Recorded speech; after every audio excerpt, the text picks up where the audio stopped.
Trump Latinos. Let's take them to church. Here we go. This is God's land, we gonna keep it. You don't like it, you can leave it. This is God's land, we gonna keep it. You don't like it, you can leave it. This is God's land. This is God's land. Tell me how we get so low. Down a rabbit hole. Deep in the middle of the night. Down the dark dirt road. Underneath the sky. Neon moonlight. You don't wanna unite. And you don't know what's right. Gotta close the border, put America first. Gonna keep our guns, gonna take it to church. Step to the left, we slide to the right. Ride the red wave, then we hold on tight. We're gonna get this party started right. So don't sit down, we're out with Joe. Blow. Do-si-do, yeah, we done with Joe. We need 4 more years of that American hope. You know Donald Trump's the greatest, America's favorite. Us hard-working patriots are running out of our patience. Gonna slide to the right, now you in McAville. You hate this country so bad, then get up out of here. They're trying to rig the boat, we gotta stop the steal. Democrats turn God's land into a battlefield. Democrats turn God's land to a battlefield. Red clay dripping off the stars on my boots. Same old rusty truck, blame it on my southern roots. We gon' set it off like a California sunset. Going down a rabbit hole until they bring Trump back. This is Go. God's land, we gonna keep it. You don't like it, you can leave it. This is God's land, we gonna keep it. You don't like it, you can leave it. This is God's land. This is God's land. Tell me how we get so low. Down a rabbit hole. Deep in the middle of the night. Down the dark dirt road. Underneath the sky. Neon moonlight. I feel like God sent Trump to save America, to fight evil Democrats and save our children, yeah. It's gonna take a patriot, not a politician. We steady fighting for our rights in this crooked system. Pro-God, pro-guns, pro-freedom. It's a two-way Latin, Weezy, you gotta feel them. In God's country, we watermark the ballot. Welcome to Mar-a-Lago, the real Caesar's Palace. Welcome to Mar-a-Lago, the real Caesar's Palace. Deep in the middle of the night, down a dark dirt road, underneath the spotlight, down the rabbit hole. We gon' stand and fight. God protect our rights. You know God loves all of us, and Trump's coming back for us. This is God's land, we gonna keep it. You don't like it, you can leave it. This is God's land, we gonna keep it. You don't like it, you can leave it. This is God's land. This is God's land. Tell me how we get so low. Down a rabbit hole. Deep in the middle of the night. Down the dark dirt road. Underneath the sky. Neon moonlight.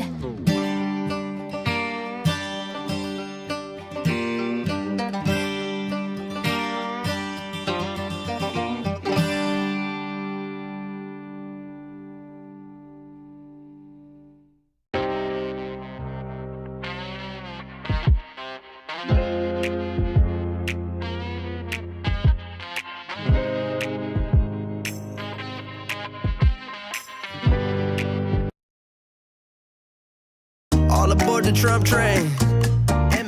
Your next stop is the MAGA Nation. Was a believer from the get-go. I saw him coming when America's lights went down. And when the nation needed saving, he came out swinging with his mean tweets in the middle of the night. And yeah, we know that he ain't perfect, but he's the only man willing to fight. You can take him or leave him, but if you leave, you're gonna lose this country and your rights.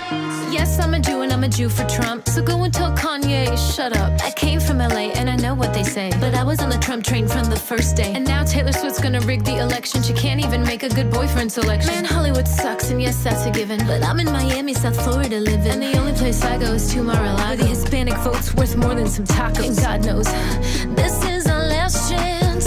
Don't waste it, don't let them take it. Come and ride it, Trump train. So come and ride it, Trump train. Come and ride it, Trump train. Come and ride it, Trump train. Trump train. Was a believer from the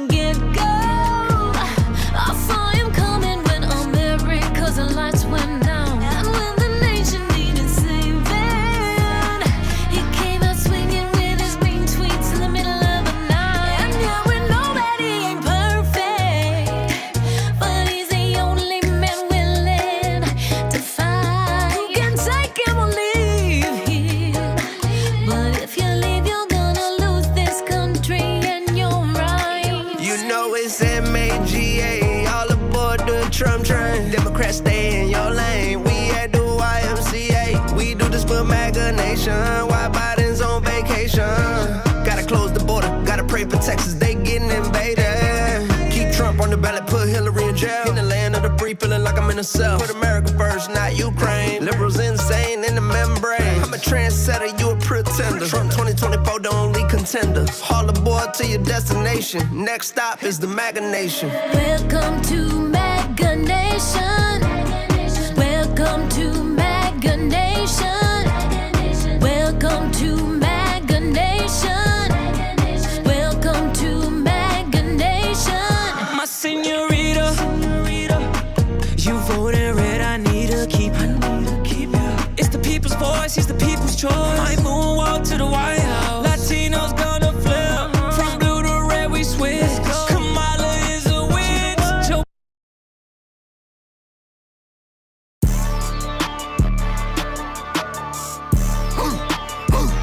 It's a red wave. It's a red wave. Welcome to Florida. Of course, y'all don't believe. Gang. I'm a Florida boy, going to Santa's on him. It's a red wave with 4G autos on it. Auto trader money, Bobby Boucher. God bless the USA. It's a red wave. Wave, wave, wave, wave, wave, wave. It's a red wave. Wave, wave, wave, wave, wave, wave. God bless the USA. I'm in that White House. I'm about to paint it red. Tell me why Sleepy Joe's voters all dead. Auto trader money. They say I'm Illuminati. I feel like Uncle Trump. I'm judged by everybody.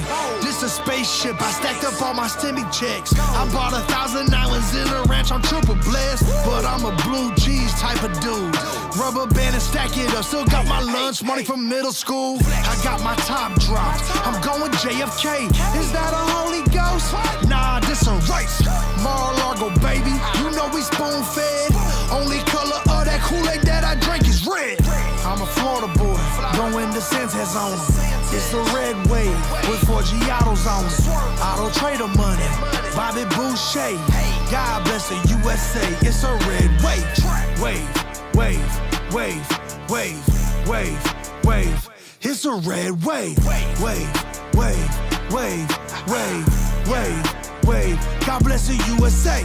It's a red wave, hit 'em like a tsunami. My ice dripping, turn the club into a pool party. I went from dirty ass shoes to a Bugatti. Car full of dank, stinking like the dirty laundry. It's a sunny day, I'm swerving with the roof missing. Busting plays, serving plates like it's Thanksgiving. Ballin' ass ginger like I'm Blake Griffin. Throw me an instrumental, watch me get the grave digging. 2 red bones kissing in the back seat. Looking at my chain too long, you might just catch a brain freeze. George Floyd Kush, cause I smoke until I can't breathe. Pissing all these haters off like a Donald Trump tweet. I'm a Florida boy, going to Santa's on him. It's a red wave with 4G autos on it. Auto trader money, Bobby Boucher. God bless the USA. It's a red wave. Wave, wave, wave, wave, wave, wave. It's a red wave. Wave, wave, wave, wave, wave, wave. God bless the USA.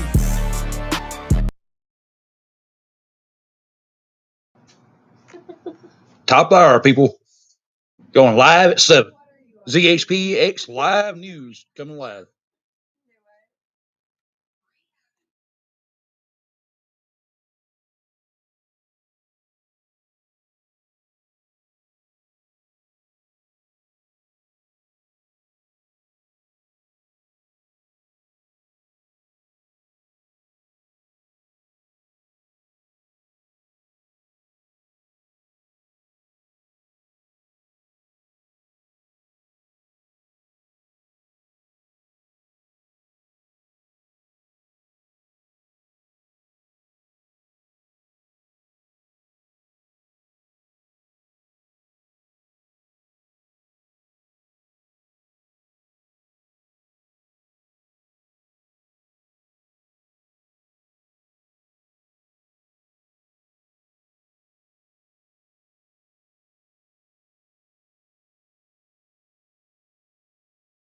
Home Depot, Lowe's, and Walmart. These bills are crazy. She has no idea she's sitting on a gold mine. Well, she doesn't know that if she owns a life insurance policy of $100,000 or more, she can sell all or part of it to Coventry for cash, even a term policy. Even a term policy? Even a term policy! Find out if you're sitting on a gold mine. Call Coventry Direct today at 800-496-9200 or visit coventrydirect.com. When you can't watch, listen. Get the latest news, business, and news headlines on SiriusXM. Anytime, anywhere. Fox News Audio on SiriusXM. America is listening. Before the main event, watch special pre-Democracy 24 coverage you won't see anywhere else. Then, the CNN presidential debate simulcast on Fox News Channel. Feel as if you're free from allergies and gravity. Live Claritin Clear.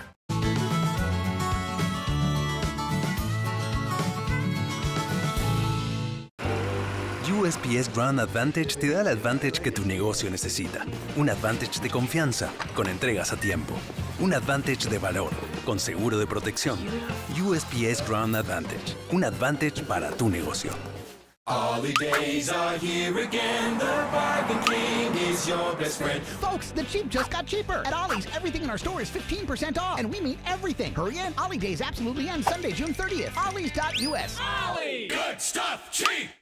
Rental search taking up your mental real estate? And always remember, believe in yourself, in your future. In-unit washer dryer. With more rental listings than any other site, Apartments.com, the place to find a place. With so many choices on Booking.com, there are so many Tina Feys I could be. So I hired body doubles. Indoorsy Tina loves a deluxe suite. Ooh. Booking.com, Booking.yeah. Actually went to One Main. I was able to have the funds pretty quickly, use those funds immediately. It was great, it was easy, and felt very secure.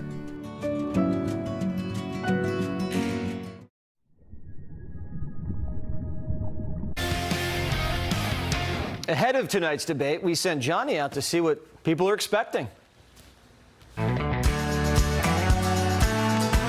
Big debate coming up. You watching? With popcorn. They need a good laugh. It's like a boxing match. I gotta. No. Trump versus Biden. Who's your money on? Donald Trump. Donald Trump. Trump because he's a convicted felon that's running for president. Definitely Joe Biden. What has been his greatest accomplishment? He looks out for the people. He's really looking out for those migrants. Oh yeah. Well, I'm you know, I don't know what to say about that. Indeed, yes. Wow. Trump for the economy. I mean, we had him and he was amazing. Biden, a little edge because Trump, sooner or later, is going to lose his cookies. No more Oreos. No more Oreos. What do you want to see from these men this week? Dignity. Some more substance. To be just like civil. People complain about inflation, the borders are concerned. Definitely fight. You want them to get their fists out? A little bit. Why not? A fist fight, that's really like crazy. The debate is going to be on CNN. Do you think it's going to be a fair debate? I feel like they lie a lot. It's a pretty nice network. CNN kicked Trump's spokeswoman off the air and its moderator compared Trump to Hitler. It's inappropriate. It's inappropriate. Joe Biden took the whole week off to prepare. Where'd you go, Connecticut? That's one of those AARP issues. And he deserves it. Do you know how he's practicing? No, I'm not sure. He's practicing standing up. Oh my gosh. Oh my gosh. Aren't you embarrassed?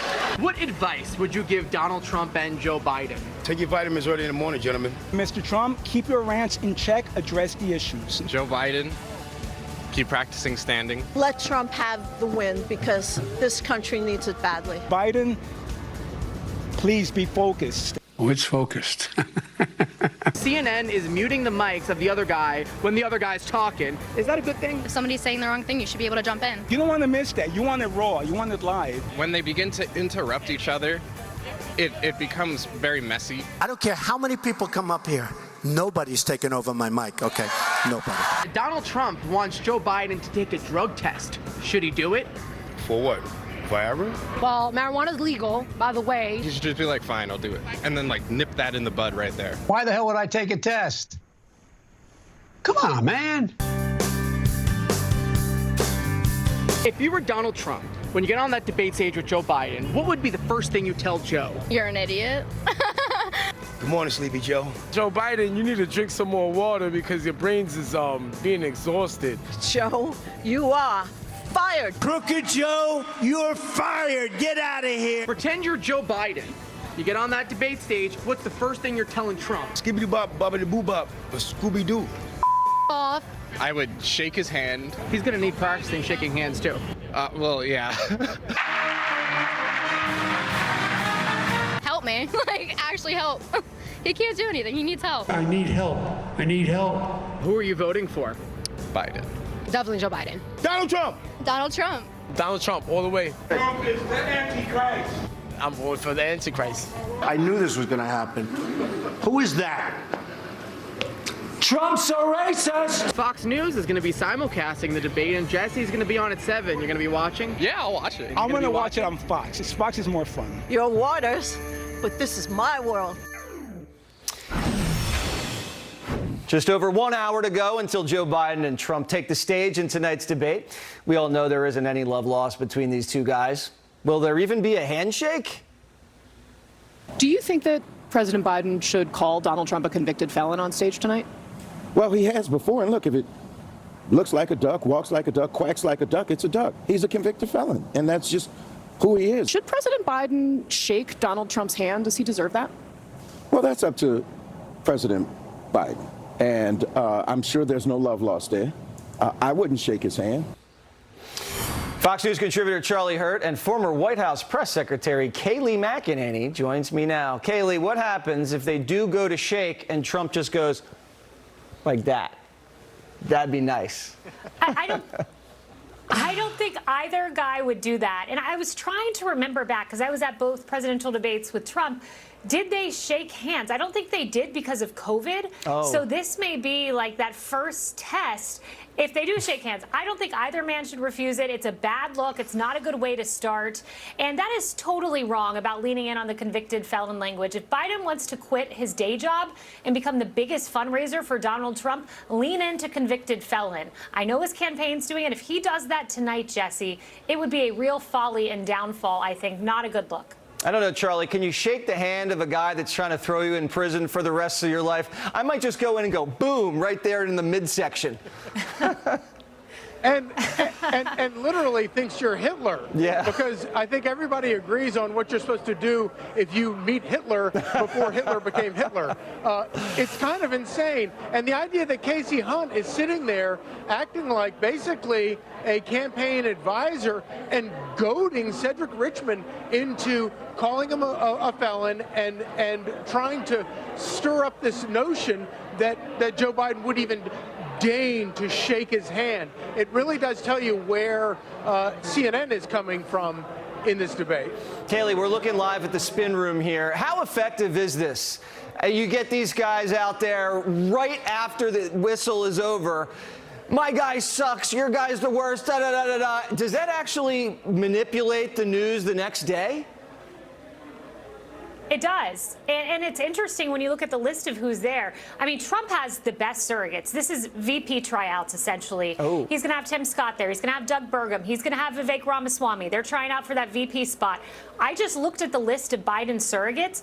He has Jasmine Crockett. She's the one who, on the House floor, was arguing about physical appearance and eyelashes with Marjorie Taylor Greene. He has Keisha Lance Bottoms. I mean, it's an interesting group he's got. He's brought some fighters, but I'll put my money on Vivek over Jasmine any day. If I were Joe, I would have just brought De Niro. It's all you need. You just need De Niro in the spin room. Just yell at everybody, drop F-bombs. Charlie, who do you see in there? Is Newsom in there? I thought I saw someone that was very handsome looking. Maybe it was you. Well, I saw... Earlier, I saw Stacey Abrams, the original election denier, so she can go in and go ahead and start denying the next election, just like she's denied all the previous elections. But I really loved it in your interview earlier with Eric Trump. I loved his, the sunniness, the anticipation about the debate, and I love that he pointed out that, look, his dad is ready for this thing, even though CNN has probably already given Joe Biden all the debate questions. Yeah, Kayleigh, we said Eric, he saw a look in his father's eye that only a son knows. and he's seen that look in the eye a couple times before the other debate, before the State of the Unions. Have you seen that look before? Yes, I was in a suite with him along with some other advisors, Stephen Miller, Derek Lyons. There were about 5 of us. It was minutes before we drove off to go to the second debate. He was so calm. He was so serene. You know, we'd toss a question and he'd be like, I got this, guys. I got this. He just was at peace, total peace. And what Eric described, I think, is what we saw before that second debate. And that's a good sign of things to come. All right, well, whenever I'm around Stephen Miller, I feel as tranquil as I've ever felt. That's just the way I feel personally. He just has a calming effect on people. Many feel about Miller the opposite, but for me, Miller hits me Like just Tapper. right. All right. Guys, very good tonight. Charlie, if you see Stacey Abrams, tell her I'm going to read her next romance novel. More Prime Time is next.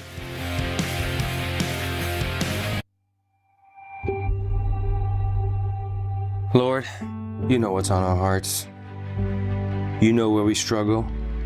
You know where we need to be pushed. Help us give it all to you. The good, the bad. Help us turn to you in everything. Amen. You should join me in more prayer on Hallow. Stay prayed up.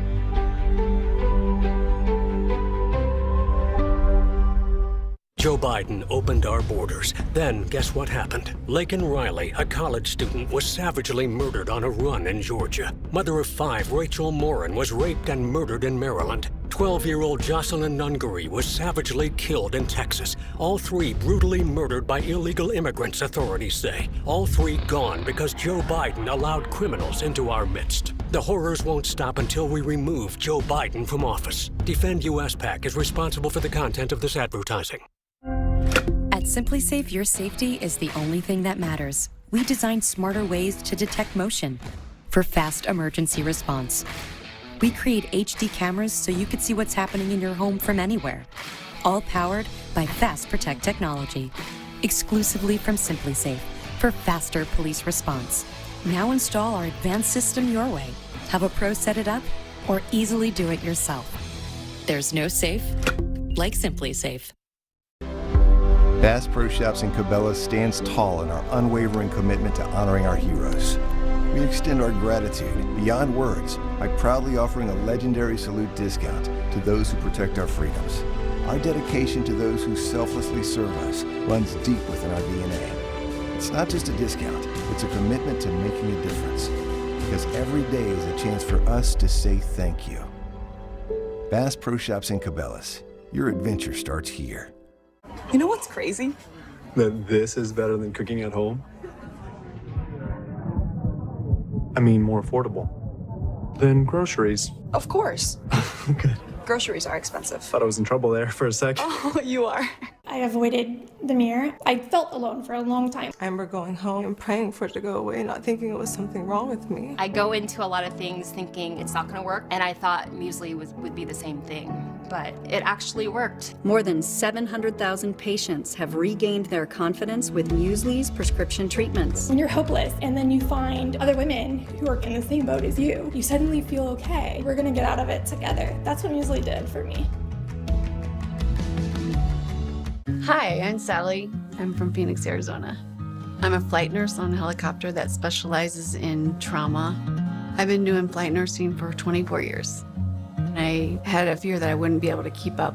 I wanted all the boost I could get. I heard about Prevagen from a friend. I read the clinical study on it, and it had good reviews. I've been taking Prevagen now for 5 years, and it's really helped me stay sharp and present. It's really worked for me. Prevagen, at stores everywhere without a prescription. I got this $1,000 camera for only $41 on DealDash. DealDash.com. Online auctions since 2009. This PlayStation 5 sold for only 50 cents. This iPad Pro sold for less than $34. And this Nintendo Switch sold for less than $20. I got this KitchenAid stand mixer for only $56. I got this barbecue smoker for $26. And shipping is always free. Go to DealDash.com right now and see how much you can save. Through the honors program at Acellus Academy, I was able to graduate early and get accepted into one of the best undergraduate to MD programs in the country. Through online learning at Acellus Academy, I found more challenging courses that propelled me towards excellence and secure $140,000 in college scholarships. Acellus Academy accelerated my learning experience because I was able to go at my own pace. The courses are professionally filmed and really bring the content to life. And Science Live with Roger Billings, which really inspired me to apply myself to my studies. As a father, I highly recommend Acellus Academy to any parent who wants to see the look of success in their child's eyes. We asked two of our best teachers to film an online course titled Traditional American Values. It teaches patriotism and acknowledges a divine creator. This course is only available through Acellus Academy. If you'd like to enroll your student in this special course or as a full-time student, please visit AcellusAcademy.com. After the main event. You're fired. Get out of here. Donald Trump will have a message for you. Not in our house. Watch special post-Democracy 24 coverage you won't see anywhere else. Plus, Sean Hannity from the Spin Room.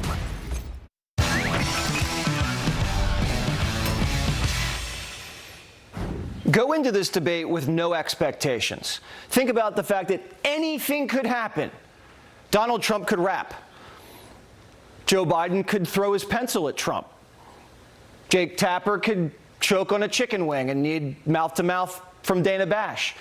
That's how you need to mentally prepare for this debate, because anything could happen, and it might.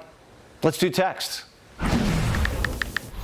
Joyce from New Mexico, my popcorn's already in the microwave. What's your debate snack tonight? No snacks. I'll be eating dinner during the debate. Steak and potatoes. Potatoes. John from Little Orleans, not New Orleans, Little Orleans, Maryland. Here's a debate drinking game. Every time Joe says convicted felon, take a shot. If that happens, I'm on the floor.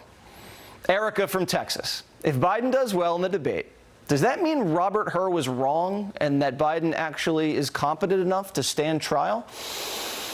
Maybe Trump should get revenge then. 16 people, JR from Florida. What president in American history needed 16 people and a Spielberg to prep for a debate? I believe Abraham Lincoln used a famous director and 16 of his closest advisors. I read that on the internet. Chelsea from Lancaster, Pennsylvania. Has Biden asked Gutfeld to send him any zingers? You mean, has Biden asked Gutfeld's writers to send him any zingers? All right, we've got more pregame coverage up next. I believe I'm going to be a part of that. It is at 8 o'clock. I'm not even sure if they're calling it Jesse Waters prime time, but I think I invited Brett Baer and maybe Britt Hume and some others. Hannity's probably going to show up. They're going to take over my show. I don't even know if I'm allowed to do this at 8 o'clock. Maybe I'll get Brett Baer. If Brett Baer can sign off like this right before the debate, then that's a win. So stay tuned. We got more coverage next.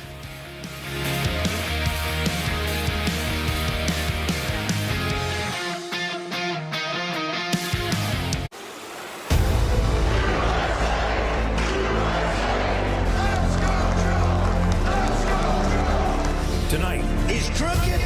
He's incompetent. He's the worst president we've ever had. Donald Trump's campaign is about him, not America, not you. Longtime rivals come face to face. President Biden and former President Trump closing in on a presidential rematch most Americans say they don't want. 2024 is our final battle. Donald Trump's going to be a loser again. But which Donald Joe Trump will show? versus We're the United Joe States Sleepy of America. Biden. Look at Joe Which Biden. tone will Trump take? We will make America great again. Everything is on the line. Joe Biden, you're fired. Get out of here. And the vitriol runs deep. The threat that Trump poses is greater in his second term than the first. Can either man convince voters he has what it takes to lead the nation for the next 4 years?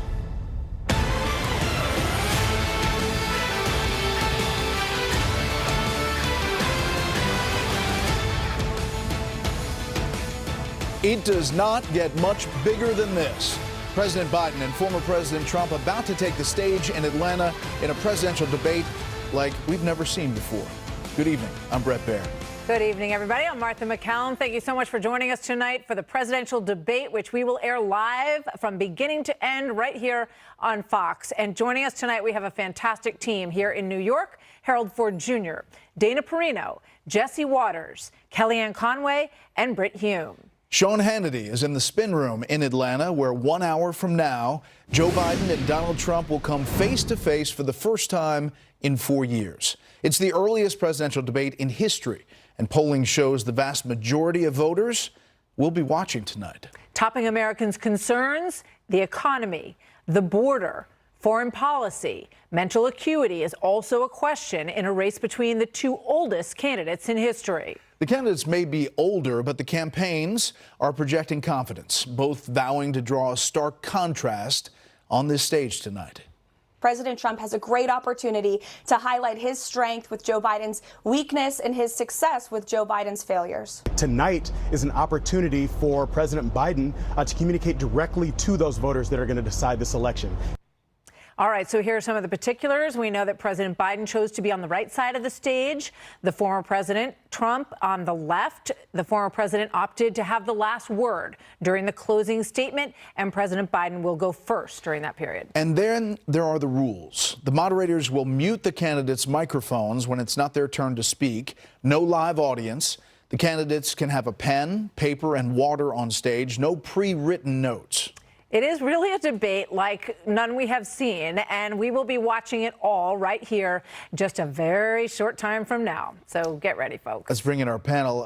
We've talked about this for days, Dana. We've kind of digested all the possibilities. But as you think about it, what do you think as this gets ready to go? I'm very excited and honored to be with you tonight, and so glad that our viewers have a chance to hear from us before and after, including our good friend Jesse here. The honor is all mine, Dana. Yes, I know it. So 73% of Americans said that they're likely to watch tonight's debate.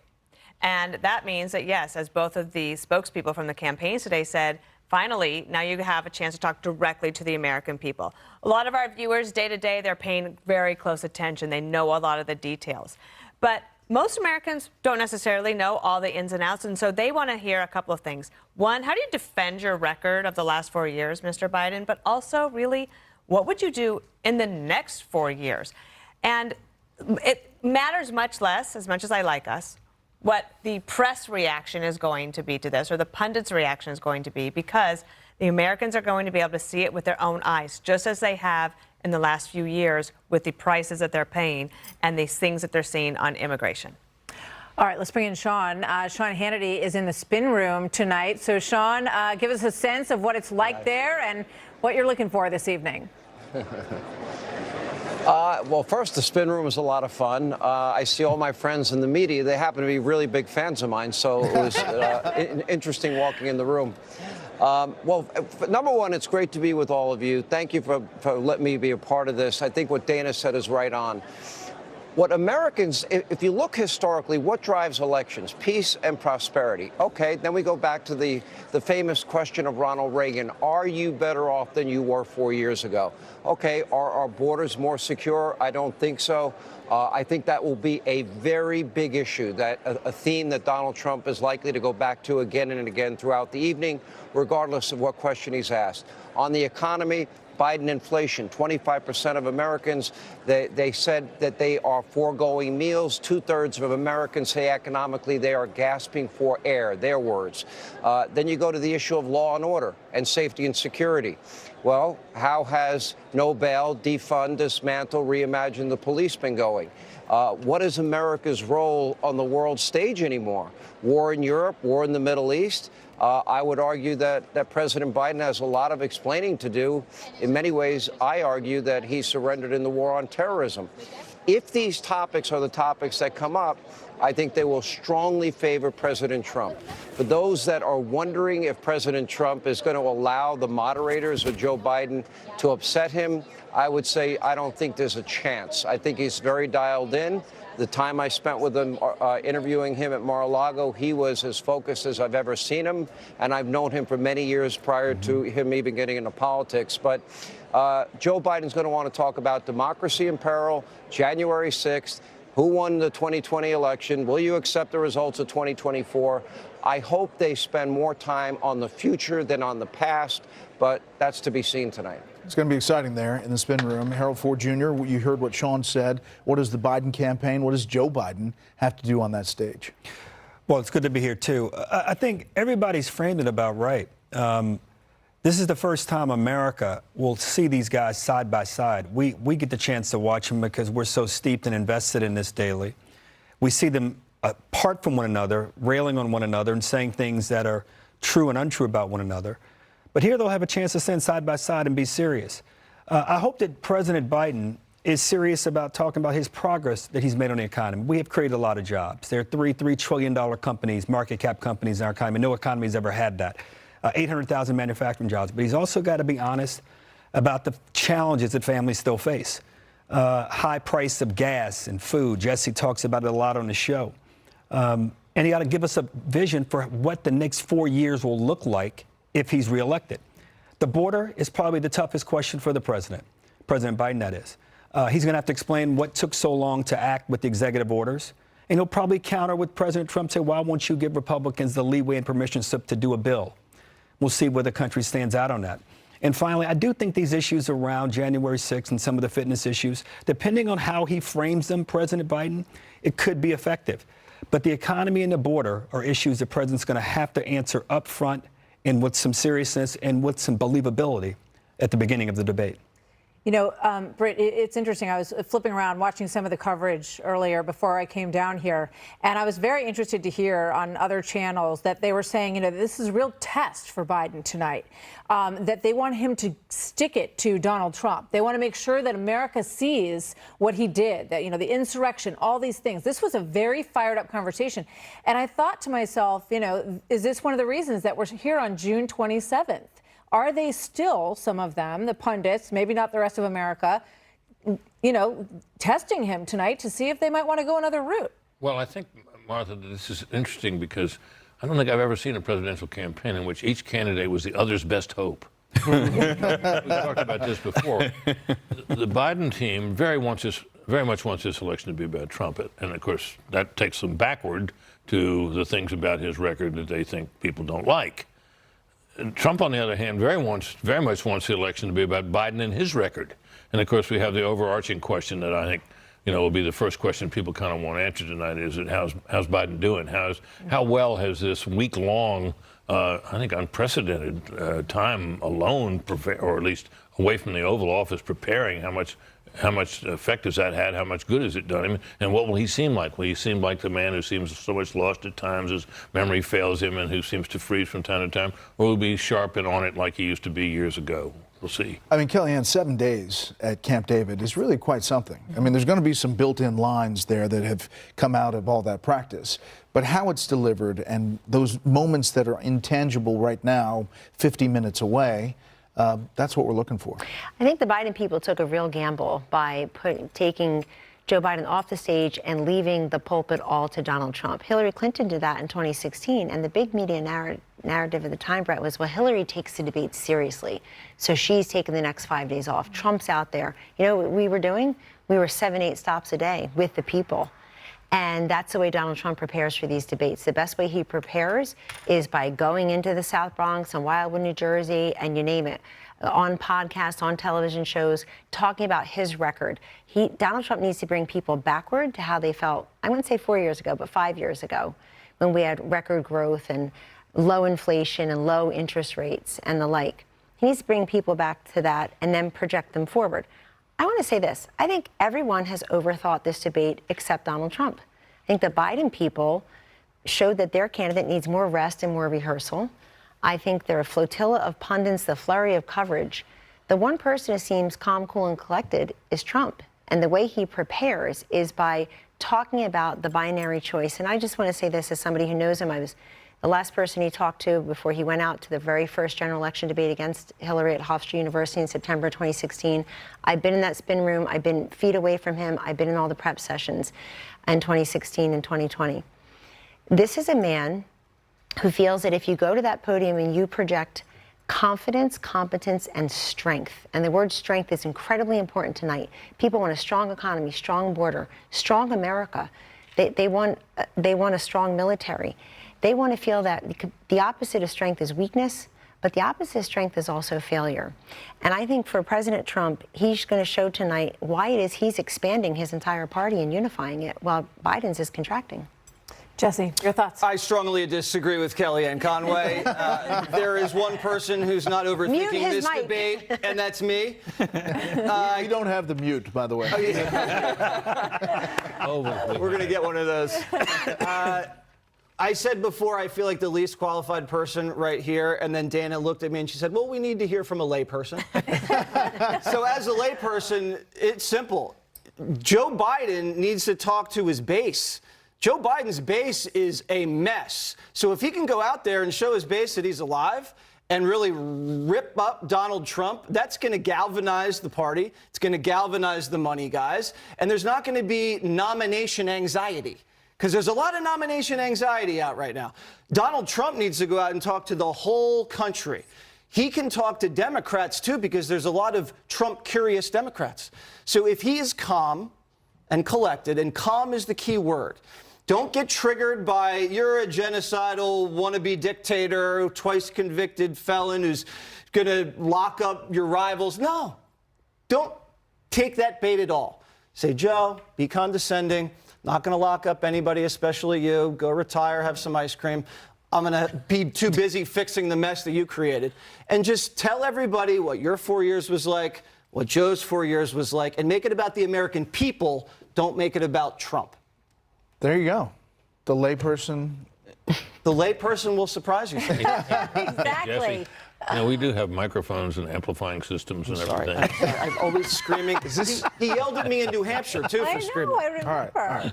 And I got a little Dubai, excited. too. We're We just had a great guy excited. on tonight. We are just beginning. It is almost time in Atlanta. The candidates are on site, we're told. We'll take you there inside.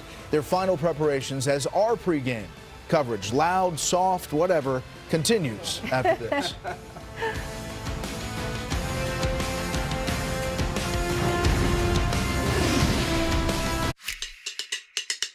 Imagine a future where plastic is not wasted, but instead remade over and over into the things that keep our food fresher, our families safer, commercial break, but and our you planet guys buy me a cleaner. coffee, it To works help just us get fine. there, Thank you very much. America's plastic makers are investing billions of dollars to create innovative products and new recycling technologies for Hell, I hope sustainable we can get change. Because when you push for smarter Fucking solutions, Joe Biden is. big things can happen. Don't talk to shit. What a lovely place. Donald Trump gonna pack it up. The kids weren't joking. This Thanks. place is something else. Straight from the history books it is. Now to find that fudge we heard so much about. Well, that didn't take long. You can thank Junior for that. I got this $1,000 camera for only $41 on DealDash. DealDash.com. Online auctions since 2009. This PlayStation 5 sold for only 50 cents. This iPad Pro sold for less than $34. And this Nintendo Switch sold for less than $20. I got this KitchenAid stand mixer for only $56. I got this barbecue smoker for 26 bucks. And shipping is always free. Go to DealDash.com right now and see how much you can save. One of my favorite supplements is Cunol Turmeric. Turmeric helps with healthy joints and inflammation support, and Cunol has the #1 doctor recommended form of turmeric. Cunol, the brand I trust.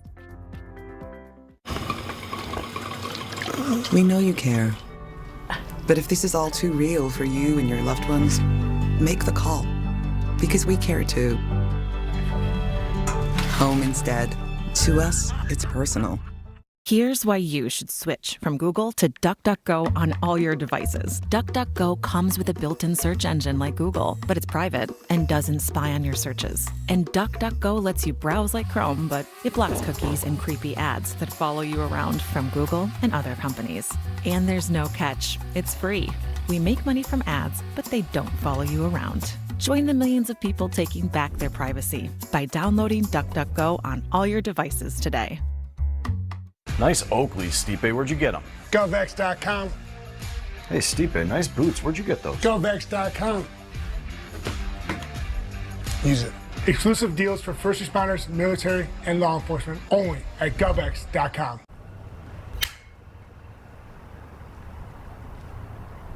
"20 seconds a week to lose 20% of your weight in a year with diet and exercise. That's the power of GLP-1s through Ro. Ro helps find the medication that's right for you, based on cost, availability, and your weight loss goals.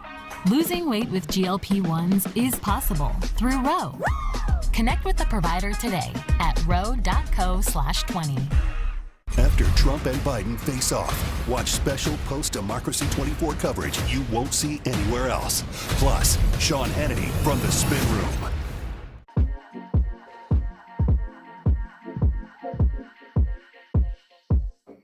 Nespresso presents a summer that goes on and on and on and on.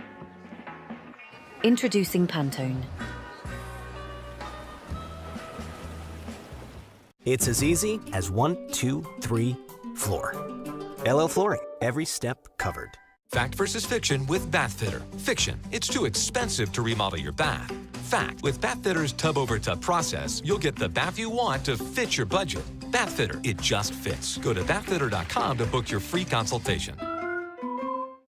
Libérate de tu compañía de móvil y ahorra con Spectrum Mobile. Obtén el plan ilimitado Plus por solo $25 al mes y pagamos hasta $2,500 para cubrir el saldo de tu teléfono. Cambia tu teléfono cuando quieras gratis con Anytime Upgrade.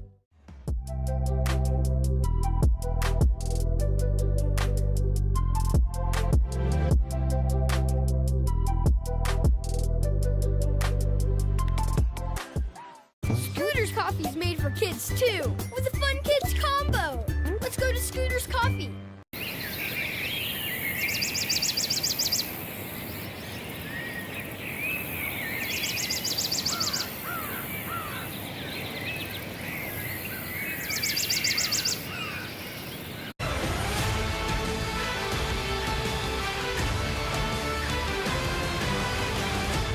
First presidential debate is just minutes away. President Biden's coming off a week of intense preparation at Camp David. He and his advisors were hunkered down behind closed doors, rehearsing for what could be the most important 90 minutes of Biden's political career. Peter Ducey has more from the White House. Peter. Jesse, ahead of the debate, the Biden campaign is blasting emails to their list and texts to all the numbers they have. And we are told that the 6 to 7 p.m. hour tonight was the campaign's best fundraising hour, grassroots fundraising hour of the entire cycle, which bested the hour before, the 5 to 6, which was their prior record number. They want to talk about the spin room afterwards. They have Gavin Newsom there to make the case for the president. They also have Mary Trump, the Trump niece, who they think is going to talk about her morality and something that his morality rather, and something that happened aboard Air Force One on the way to Atlanta today. Karine Jean-Pierre was asked, what is the response to Trump's claims that President Biden may be taking something tonight to boost his performance? She said she didn't want to dignify it with a response. I asked a Biden aide why they can't just say no, and this is what I was told. I can confirm the president is downing his performance enhancer of choice, Jenny's ice cream. He is going to be hopped up on spaghetti and red sauce. Jesse? Okay, thank you. And I just want to tell everybody I've been drug tested and I'm clean. Thanks, Peter. Prove it. On that note, meanwhile, former President Trump is getting ready to debate President Biden for the first time in 4 years. Aisha Hasni has the latest from the spin room in Atlanta. Aisha. Hey, Jesse, let me first give you some color from the spin room. So Peter just mentioned Gavin Newsom. He's right over my right shoulder on the floor right now. And he's actually been here on the floor for more than an hour, sort of working the room. We've also seen plenty of Trump surrogates, people on the VP shortlist as well. Vivek Ramaswamy was on the floor earlier, had a swarm of reporters around him. J.D. Vance is supposed to be here, as is Doug Burgum. Now, as far as former President Trump goes, the Trump team tells us that he is feeling very confident and very well prepared for tonight's debate. He's going to focus on fixing the economy. He's going to talk about restoring peace around the world, and he's going to secure the southern border. And he might even talk about the recent victims of illegal migrants, those alleged crimes that have been committed. Now, if he gets a question about January 6th, the Trump team says that he is ready to answer that question, and then he's going to try to talk about the next 4 years. There's been some reports out there of Democrats sort of urging President Biden to try to trigger him. I'm not so sure that that's going to happen. A lot of analysts have been feeling Trump out in recent weeks, that he's been a lot more serious, the unifier in chief. We certainly saw that from him when he was on that comeback tour in Washington. And he loved feeling like he was the leader of the Republican Party, really unifying them. So we might see more of that tonight. We'll find out. Aisha, thank you.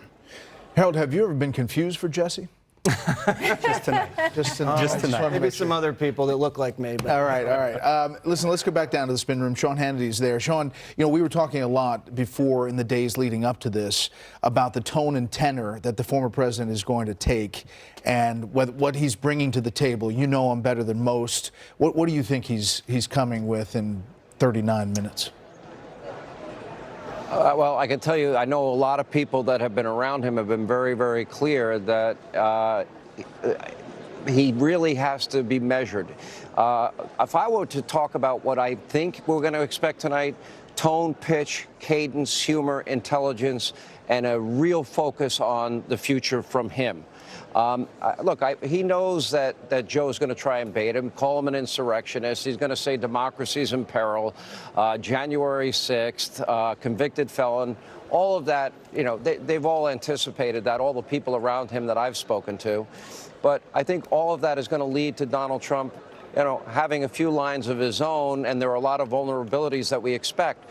One thing, Britt brought up the question, how odd is it that you have a president of the United States leaves his day job for over a full week to prepare for what is really a 90-minute debate about the very issues that he should be dialed into every day? That seems beyond excessive. Now, I brought up the issue right after the State of the Union. I felt that Joe, he wouldn't even allow the Speaker of the House time to introduce him as is custom. And he just went out there and he was screaming and hyped up and hyper-caffeinated, I call him, or jacked up Joe. The question I think a lot of people have is, which Joe Biden is going to show up tonight, because we hadn't never seen that Joe Biden before the State of the Union, and we really haven't seen him since the State of the Union. Now, if he shows up and he's that aggressive, and if he shows up and he's that more cognitively aware, I think that might also bring a lot of questions about his mental cognitive condition. And I think it's a real issue in the campaign, on top of the issues that I mentioned earlier: immigration, the economy, inflation, law and order, what's happening in the world. There are so many things that are very impactful. These are consequential times. This is a consequential election. I would argue it's an inflection point. And if it's not either of those two, I'm thinking Jesse Waters is going to have to step in. If asked, I will serve. Send me a check, Sean. Dana, in terms of how you prep for this and talking to a president or a past president in this case about how to deflect those kinds of things, how much do you dig in? Because he does like to defend himself on all of those issues, January 6th and the rest. So what would you advise? Well, one of the things that's been driving me crazy lately, I call it rat-a-tat-stat debating, which is when you have someone like on the Biden campaign, they will just throw statistics at you. Well, 15% of this and 80% of that and 60%. And meanwhile, people keep saying, well, but I was paying $8 for a sandwich and now I'm paying $14 for a sandwich. And that's what they're really thinking about. The momentum for this race, it's right now, it's undeniably in Trump's favor. If you look at the Gallup poll today, President Trump had his highest favorability numbers ever today. Biden had his lowest favorability numbers ever, and that was just today. The other thing is, if you look at the youth vote starting to walk away from Biden, they're not so sure, and black Americans, especially black men. Donald Trump doesn't have to win all of the black vote. He just needs to win a significant number more, and he will be able to win. One other thing I want to point out is watch where the candidates go after tonight. Right. They're both going to spin that they won, okay, but Biden is going to North Carolina. They're spending a lot of time there.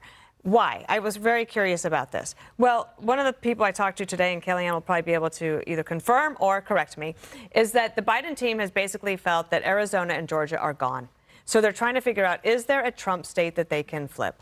So they might see some sort of glimmer of hope in the data in North Carolina, but friends that I talked to there today said they're just spitting in the wind. It's not going to happen. Yeah, and Trump is going to Virginia. Yes. We're going to dig in to the polls and what all that means in just a second.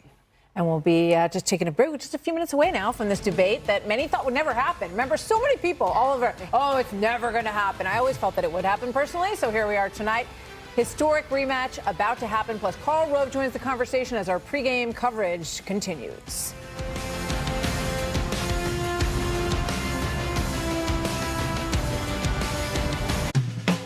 A good cotton farmer wakes up and asks himself, what can I do to make a better cotton crop? We believe that the best products are made in America and come fresh from the family farm. And produced under the most sustainable farming techniques. From our sheets to our blankets and quilts, this is a product that can be passed on. It can be a family heirloom. Go to redlandcotton.com and receive 20% off your order with code FOX20. Nice to meet you. My name is David. I've been a pharmacist for 44 years. When I have customers come in and ask for something for memory, I recommend Prevagen. Number one, because it's safe and effective, does not require a prescription. And I've been taking it quite a while myself, and I know it works. And I love it when the customers come back in and tell me, David, that really works so good for me. Makes my day. Prevagen, at stores everywhere without a prescription. University of Maryland Global Campus is a school for real life, one that values the successes you've already achieved. Earn up to 90 undergraduate credits for relevant experience and get the support you need from your first day to graduation day and beyond. What will your next success be? If you two don't mend what's wrong between you, hellfire's gonna consume both our families. I will not give one more drop of this family's blood. You killed my sons. They try to kill you. This is about honor. Stealing and murdering. Tonight, we in this forever. Get the bodies off the road. Hatfields and McCoys, streaming now on Fox Nation. Sign up at foxnation.com. You know what's crazy? That this is better than cooking at home? I mean, more affordable than groceries. Of course. Good. Groceries are expensive. Thought I was in trouble there for a sec. Oh, you are. Here at Allegiance Flag Supply, we grew sick and tired of flying flags that were made overseas, flags that would rip and tear easily, so we really made a commitment to quality. All of our flags are finished with bar tacking at all of the stress points, and they are sewn using double needle lock stitching. All of our flags materials are sourced in America, and they are made by American seamstresses. So we're American made from beginning to end. Shop now at showallegiance.com. Announcing Camping World's Inflation Buster camping program. You can now get into a new RV starting at just $98 a month. Or this family camper that sleeps 5, now just $108 a month. Or this well-appointed couples camper for just $175 a month. We won't let the economy steal your camping season. We've worked with our preferred bank partners to lower monthly payments like never before, so we can make RVing more affordable than ever before. Click, call, or come into your local Camping World to take advantage of this very limited time offer and lock in your low monthly payment today. Here's to the courageous Americans. Here's to the selfless patriots. To the men and women who protect this way of life out here. We call them heroes. To recognize current military, veterans, and first responders, we're announcing a program to honor them all. We call it Hometown Heroes. In celebration, we're donating $1 million to charities that support these heroic men and women. Tractor Supply, proud to recognize the hometown heroes all across America. I'm Landon DePasquale, digital strategist at AmericanEagle.com. Our clients have complex website and digital needs. Mecum Auctions needed an engaging web presence to boost business growth and elevate the experience of their live and online auctions. We solve digital challenges like this all the time. We re-platformed and enhanced their website, which has been built with the same sort of craftsmanship and performance as an elite sports car. For complete website and digital solutions, go to AmericanEagle.com.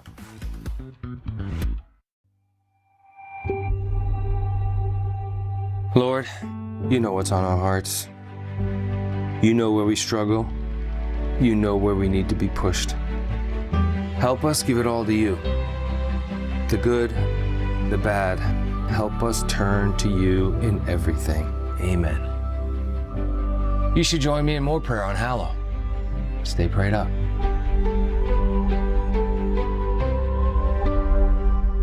When you can't watch, listen. Get the latest news, business, and news headlines on SiriusXM. Anytime, anywhere. Fox News Audio on SiriusXM. America is listening.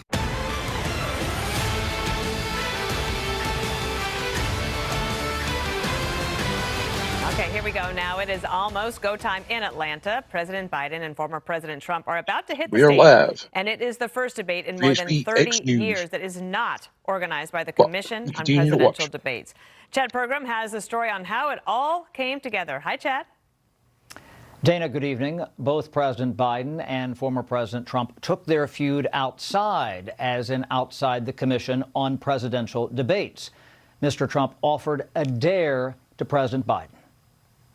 I'm calling on Crooked Joe to debate anytime, any place. President Biden called his rival's bluff. Well, make my day, pal. I'll even do it twice. The gamesmanship squeezed out the commission after 33 debates spanning 36 years. What they wanted to do, which they thought was in the best interest of their candidate. The Republican National Committee severed ties with the CPD 2 years ago. We just want free and fair debates. This commission has shown bias. The Biden campaign also rejected the commission and pushed for a late June debate.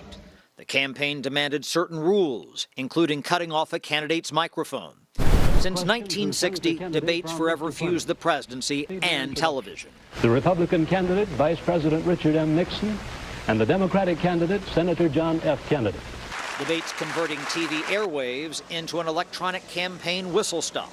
There's no Soviet domination of Eastern Europe. I am not going to exploit for political purposes my opponent's youth and inexperience. The party's over, and it's time for the cleanup crew. The question is, the radical left. Will you shut up, man? The debates created a new custom in the presidential sweepstakes and TV. What politics did is provided a baseline reality show, real life important reality show that television could embrace. The debates offered the candidates and the media something they both crave, a big audience. Dana? Chad Pergram, thank you. All right, let's bring Karl Rove back into the party here as we tick down the moments until the debate starts. Karl, what's on your mind tonight? Well, it's going to be interesting to see how they play out on the issues and the back and forth. But if you step back for a minute, remember what people are looking for here, particularly those that are up for grabs in this election, is a sense of these people, these two men, as individuals. They're looking for a sense of, do they see this person as someone who can sit behind that desk in that funny-shaped office in the southeast corner of the West Wing and be president? Is it somebody that they think has a sense of what it is they actually want to do in their second term that makes sense to the voters themselves? Do they care about people like the voter? And do they think that this person is somebody that they want to have in their life for the next 4 years as chief executive of our country? And so the issues are important, don't get me wrong. The cost of living, inflation, abortion, all of these are going to be important tonight. But the impressions that people take away from seeing these two men for the next 90 minutes are going to be absolutely critical to their decision. Karl, first of all, is this a live shot without a whiteboard? I've got a whiteboard standing by, my friend. Okay. Just waiting well, let me for the ask you moment. this. You've been behind these, prep sessions. Going into this, as you look at polls heading into this moment, where things are you thinking, I want to have a certain message to independents? I want to have a certain message to suburban moms? Are you thinking that detailed in that prep work? No, but you're thinking that you do want to have a message. You want to have a clarity of what the global message is. Yes, you hope that it has impact on groups of people that are up for grabs, but you've got to have a message. You got to make this thing a global issue. It's got to be big. And so, a little mini issue here, a little mini issue there to get to a small group doesn't help you. This is the biggest, most important job on the face of the planet, and people are going to want to hear what it is that you want to do and to have a sense of how you're going to get it done. And what's important about this debate, which makes it really unusual, is it's going to be the first debate where there have been multiple debates that is so early and so distant from the next debate. That is to say, what happens tonight is not going to be easily erased in 10 days or 2 weeks as we've had in the past. Think about this, whiteboard time. 11 weeks. It is 11 weeks between this debate and the next presidential debate. So if somebody has a great night tonight, they can't erase it in the, and somebody has a really bad night, the person who has a bad night can't erase it in 10 days or 2 weeks when the next debate comes around. And this is going to be the biggest inflection point for 11 weeks. We've got the sentencing of President Trump on the 11th of July. We've got the Republican convention starting a few days later, and we're going to have the Democratic convention beginning in August. But this is the moment where the two of them are going to be together, and so the impressions that are set tonight, I think, are going to linger longer than they would normally linger, because these two men are not going to be on the stage again for 11 weeks. We have all these fancy graphics, and still the whiteboard makes an appearance. Reminds us of college. Britt, I want to talk to you a little bit about an area that's very sensitive for this president, and that is the southern border. And for a long time, it was ignored, basically, that it would go away. It didn't happen. Then he started making major concessions and executive orders that he's hoping will, get his numbers a little bit more in his favor. That could be a potential moment tonight. Well, there's two things about that. One is I think that so much has happened on the border. So many aliens have come in who should not have under the law, that's not going to be erased by the steps he's taking now. But the steps he's taking now may hurt him in yet another way. They prove that all that stuff he said about I need extra power from Congress, I've done all I could do, and so forth, and then lo and behold, he takes all these steps, and now they're going around saying they're really working. Well, the question that screams at you is, well, then what took you so long? Yeah. So, I think this is not an issue that that Mr. Biden can swing in his favor, and it's a vulnerability that I'm sure former President Trump will poke him with tonight repeatedly. A dad that was on your show, I believe, who this morning, who looked into the camera and said, I just want someone to ask President Biden, why are you allowing this to happen? And Kellyanne, is that the question? Yes, I think at this point, Biden does eat and own these tragic murders and rapes that we're hearing about in the news. In these debates, you want to reflect the day's events and news, but you don't want to get so caught up in it that you forget to reflect on your record, in this case, the 4 years when President Trump was there. And I will say two things. These debates were important if you remember who the audience is. It's not those two moderators. It's not even your opponent. It's not the people in the spin room. It's the people of this country. The people are always the audience. And I think if you can remember that, you don't get in this tit for tat with your opponent. You don't get embroiled in this personal argument. The other thing is these debates are a great opportunity to tell people something they don't know, that they haven't seen. There, I think it's a trap for Biden. He's so programmed to almost robotically talk about January 6th and democracy and abortion and women, and that I don't know if he's going to be able to get around that. But it's a great opportunity to tell people something they didn't know, not to be a rebel, but to be a resource to the people. And on the border, I think Biden's in complete defense. I don't understand, just even logically, why they allowed this to go on for so long. It took them 3 years. Brett, I saw you press people like Mayorkas on your own show. It took them 3 years to say there was a crisis. It took the country 3 minutes to say there was a crisis. 3/4 of the country thinks there's a crisis, and yet the White House couldn't say it. So we'll see what he comes out. This is not a place for new policies. This is a place to project confidence in your competence, but tell us something that we didn't know, because then we'll associate it back with you. But Harold, President Biden is going to go back to this negotiation in the Senate, the bipartisan legislation that never came to be, and then he's going to say what he's doing now. The question is whether the former president is going to dissect that and say, what? Why didn't you do it at the beginning? Democrats have been late on this. The president has been late. But you think about some of the people we're talking about that the former President Trump is considering for vice president. Governor Burgum said bad things about him. He's come around. Look, I accept the fact he's come around. J.D. Vance said bad things about him. He's come around. So President Biden messed up on that border.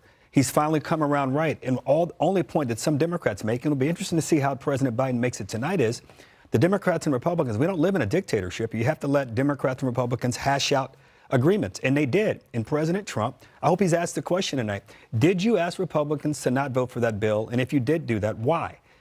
Do you not think it would make a difference on the border? This is not at all to negate the fact that Democrats and President Biden in particular has a weakness here, but he's going to have to answer that question as well. One last thing, the age thing is something that Carl raised.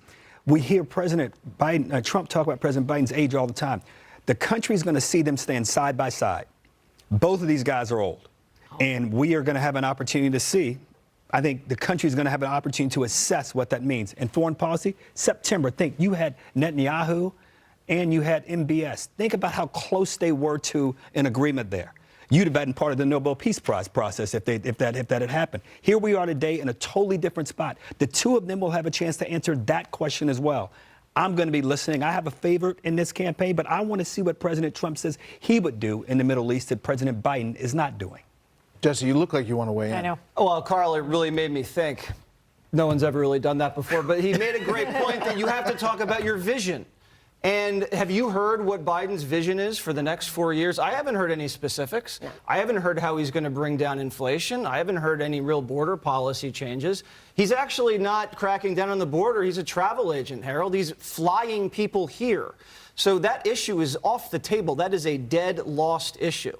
Trump, to your point, Kellyanne, not to use a cable news cliche, to your point, if you want to unveil something beautiful, if I were Trump, I'd talk about the tip tax cut. Yes. No one knows about that. And if he goes out there and says, we're not going to tax tips, I mean, for someone that used to work for tips and maybe still does on the side, that's our little secret, Dana, that is a powerful message that can really come across.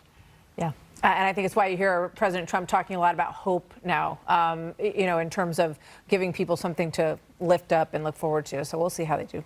Is our clock still on? Yes, it is. Yeah. We are moments away from the first presidential debate that could very well shake up this race for the White House. We'll be back with Sean Hannity from the Spin Room in Atlanta and a cast of thousands next.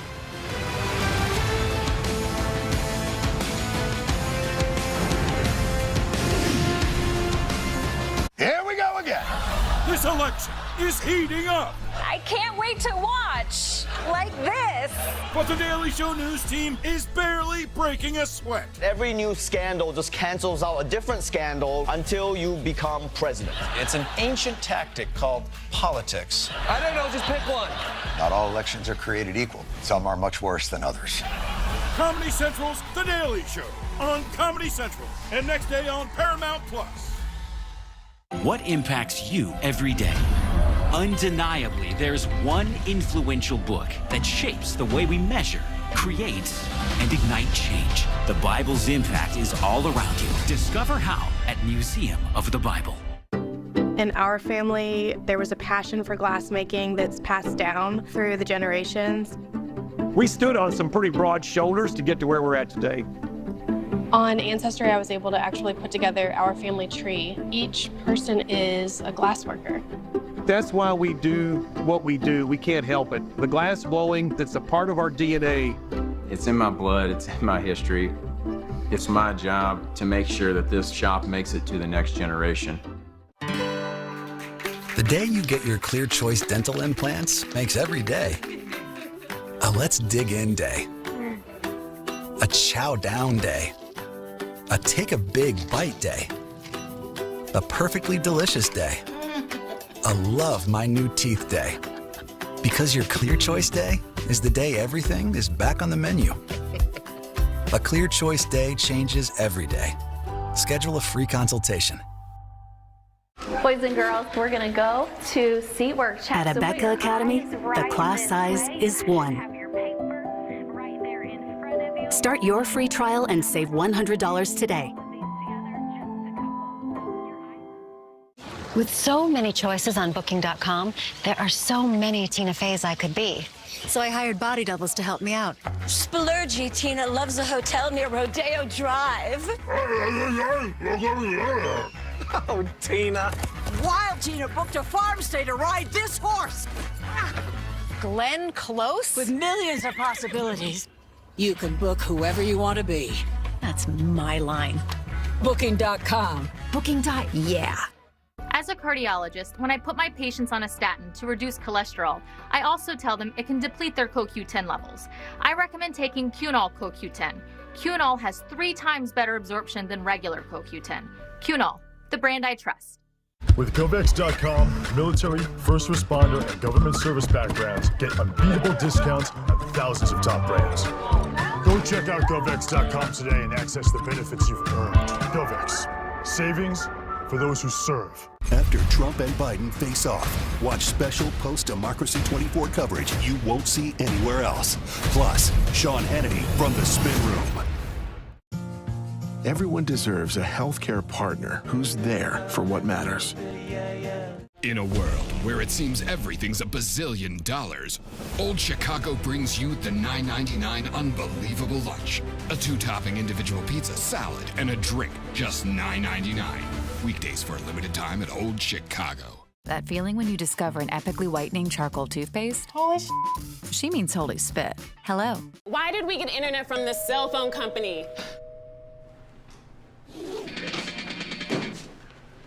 The Ball Brothers. Here to save you with super fast, reliable Spectrum internet. Switch now. When they feel Aruba's happiness, it becomes your happiness.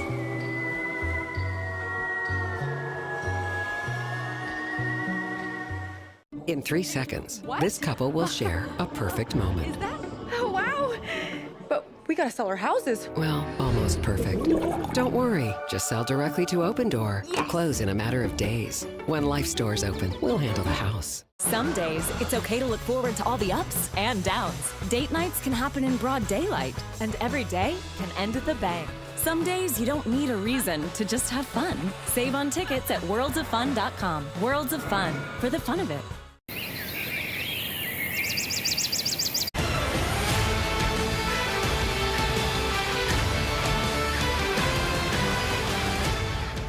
All right, we're just moments away from tonight's presidential debate right here in the great city of Atlanta. Both candidates, they are now making their final preparations before they face off. And we continue with this great panel, my friends, my colleagues from Fox. Britt, let me go to you. From the moment Donald Trump came down that escalator, one of his signature issues was the issue of immigration. And he took a lot of heat when he talked about, well, there might be some good people, but there are going to be a lot of bad people into the country. Now, we have just seen in recent weeks a 13-year-old girl raped in broad daylight in a park in Queens, New York. The brutal murder of a 12-year-old little girl after being tortured and brutalized for 2 hours in Houston, Texas, and murdered in that case. Rachel Marin, a mother of 5. We know her story. We know Laken Riley's story, and so many others. And then you think about about 11 million illegal immigrants coming in under Joe Biden's policies. He's been telling the country for, the better part of his presidency that the border is closed and the border is secure. And now at the last minute, he's saying, well, I fixed the border. And yet all of these issues have come up. If you look in the early primary states, immigration kept showing up as the #1 issue. How big an issue will it be tonight? Well, it's become a national issue. I mean, you hear the saying that every state is now a border state, and there's some real truth to that, Sean. And of course, on the question of what kind of people are coming into this country under Biden, and even before, Trump's seemingly nasty claim that they're not sending us our best, they're sending us rapists and murders and all the rest of it. It doesn't look quite the same today. It doesn't seem as mean today as it might have back then when he was so scorned for saying it. So it's one more reason, Sean, I think, why this is not an issue I think Biden can recover on, no matter what happens between now and Election Day or what's happening more even recently at the border. The border is a loser for him and will be a loser. Yeah, I tend to agree. And Jeff, when you add the fact that we now know of, people with ISIS ties coming into the country, Syria, Iran, Yemen, Venezuela, Egypt, Afghanistan, tens of thousands from China and Russia. I've got to believe every American sees this for what it is, and that is a real, clear, present danger to the country. Your thoughts? May I call you king of the spin room? What's that? Oh, never mind, Sean. Well, I'll just call you that anyway, King. I would use it as a tree trunk, the issue of the border, because all of these branches come from it. You have the border chaos, but coming from it, you have fentanyl overdoses. You have rent increases.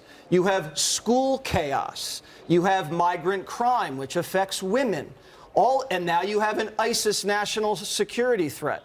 And you have wages that are being driven down, which impacts inflation. All of these things spring from this border. So if any time Trump gets in trouble tonight, I would just pivot back the way sometimes I pivot back to my best-selling book and just go right back to the issue of immigration. It's a great space for him to operate, and that should be his We're answer. 9 minutes. Biden's family well, we're getting very close now. We are just a mere 9 minutes away from the start of this historic presidential debate in what is a inflection point, I would argue, for the country. And anyway, so we're just waiting for that to happen. And the great news is I'm going to be watching with all of you. I'll be back at 10:30 with this great panel, and Brett and Martha are going to take it from here.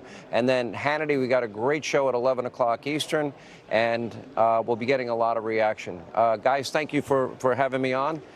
This is going to be a historic moment, that's for sure. It's interesting in every way. I wish there was more debate time, though, Brett and Martha. And Martha, you made this point earlier. I wish they'd actually talk to each other and not have their mics muted. I agree. And I think one of the things that we're going to be watching is how that all works, right? Because this is the first time, and it's always a little tricky when you try these things for the first time.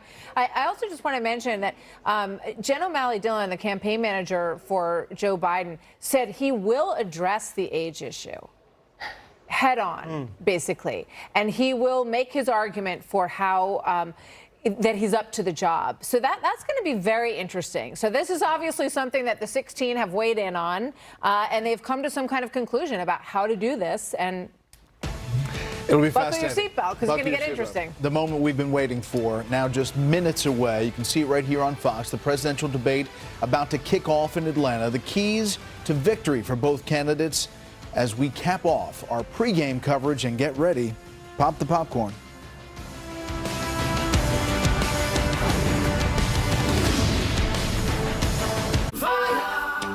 There are some things that work better together, like your workplace benefits and retirement savings.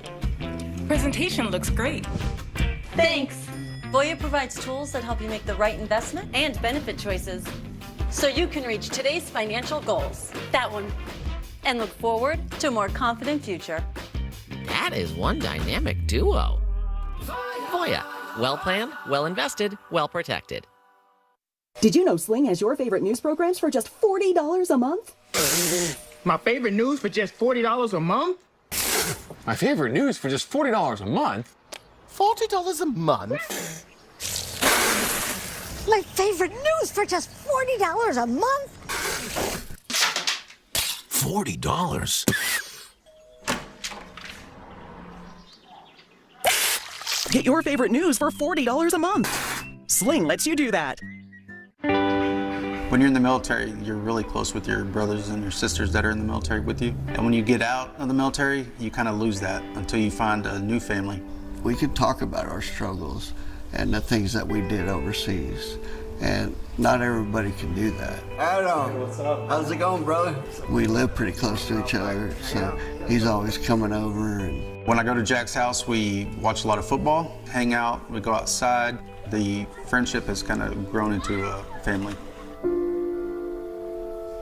I was overseas on a deployment. I got separated from my Marines, and I got hit in the neck, and it broke my neck and paralyzed me. 14 years ago, I was on a training mission, did a military free fall, and I had some faulty equipment. I hit the ground going 30 to 40 knots and was instantly paralyzed. I met Jack Fanning when he invited us to Park City, Utah through his foundation. I was able to actually get on the mountain and ski with my family. I can't put into words what that meant. I got paid in the military to do crazy fun stuff. And after my accident, I'm still that same guy. When I was able to jump out of a perfectly good helicopter at 10,000 feet, I did it. I was talking to some vets last week, and it's amazing how we have these houses where they can come over because they're in chairs too. Carpet and wheelchairs don't mix very well. Tunnels, towers, they got rid of all that. They redid my whole bathroom. That's probably the favorite part of my house. I thought they were just going to do the upgrades, but a surprise to me was they paid off the entire mortgage. When they told me they were going to pay off my mortgage, I cried. Please contribute $11 a month by visiting t2t.org now. I teach honors economics at Bethel Park High School. I was the chief nurse of a field hospital in Desert Storm. One thing I learned being a firefighter is plan ahead. That promise of retirement, that security of what's coming in the future, makes it possible to make the present as best as it can be for everybody. And have the freedom to pay it forward.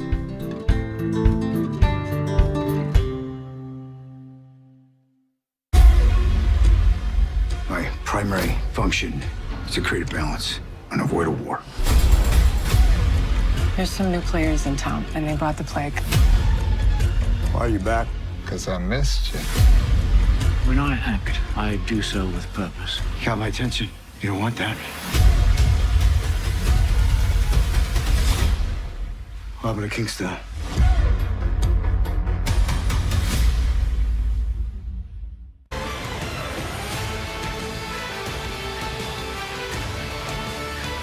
The hour is upon us. President Biden and former President Trump about to take the stage in Atlanta. We'll get some final thoughts here. We'll go down the row. Harold? No audience, I think, allows for a more sustained and serious debate about real issues.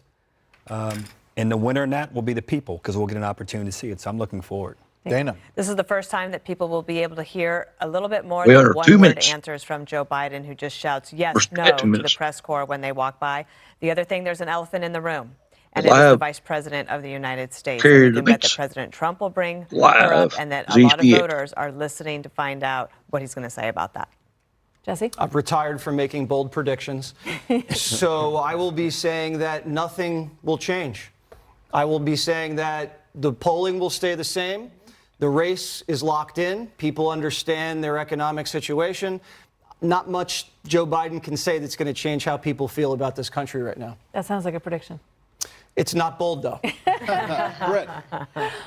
Well, I think there's a lot of pressure on the moderators and on CNN. I mean, they've landed this debate. They're clearly happy to have it.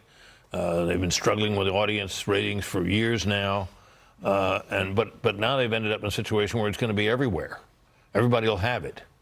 And I think the stakes are very high for CNN. And if they were to finish third tonight, as they've among the cable channels, the way they have on so many other occasions, it would be a major embarrassment for them, especially if it was thought that they were unfair. So I think they cannot afford to be. They're going to try very hard to be fair in there. And Kelly, you can watch it here live, and we're going to watch the whole thing. There'll be a couple of commercial breaks, but a lot of this will be digested virally in clips on Instagram, on YouTube, on social dangerous, media. yes. Dangerous for either candidate, how they literally spin what happened, what we didn't see with our own two eyes. Best polling week so far for Donald Trump. There was one national poll in all of 2020, Emerson in February 2020, that had him leading Joe Biden. Now he's beating him among likely voters, among independents. In the mainstream media's polls, all those outlets, Brett and Martha, that don't want Trump to win, their polls consistently show him ahead. Why is it relevant? Because I think that Joe Biden will make a mistake tonight if he goes in and tries to fight Donald Trump on personality. He's got to beat him on policy to have any chance of closing the gap on everybody's polling in the 7 swing states and nationally that shows Trump with these tremendous advantages. That plus Nate Silver saying 66% chance of Trump winning. That can all change, but it's headwinds. And if you try to battle Trump on his personality, you run into a buzzsaw. Biden's got to go after him on policy. I just don't know how he does it. Think about how much has transpired in the 4 years since the first presidential debate. We were in that room. It was in the heat of COVID. And so much has changed in our country since then on every single issue in this country and around the world. Yeah, one This thing is a hasn't moment. changed. The same two people are up there. That's right. 4 years later, right? Stunning. And it's going to be a stunning moment. Indeed. It is time to look live in Atlanta. It's go time in Atlanta. President Biden and former President Donald Trump about to hit the debate stage. It is their first face-off, as we mentioned, in 4 years, and a pivotal moment in the race for the presidency. So we are going to watch this entire thing together, all of us here on the panel and Sean Hannity in Atlanta. And you can stay with us from the beginning to the end on Fox News Channel. Then afterwards, we'll have the post-debate analysis.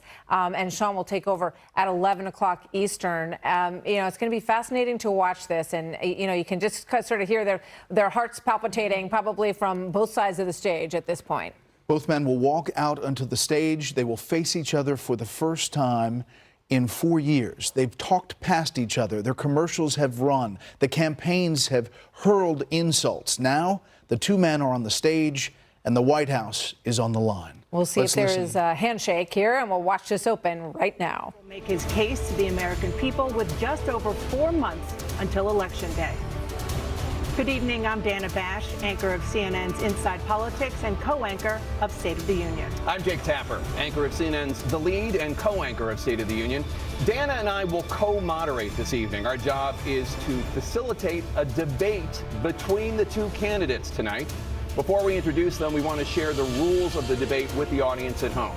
Former President Trump will be on the left side of the screen. President Biden will be appearing on the right. A coin toss determined their positions. Each candidate will have 2 minutes to answer a question and 1 minute each for responses and rebuttals. An additional minute for follow-up, clarification, or response is at the moderator's discretion. When it's time for a candidate to speak, his microphone will be turned on and his opponent's microphone will be turned off. Should a candidate interrupt when his microphone is muted, he will be difficult to understand for viewers at home. At the end of the debate, each candidate will get 2 minutes for closing statements. There is no studio audience tonight.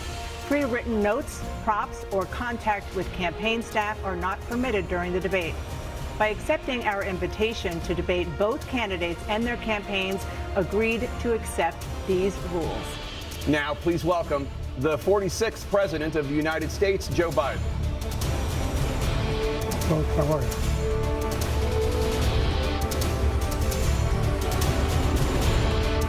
Great to be here. Thank you.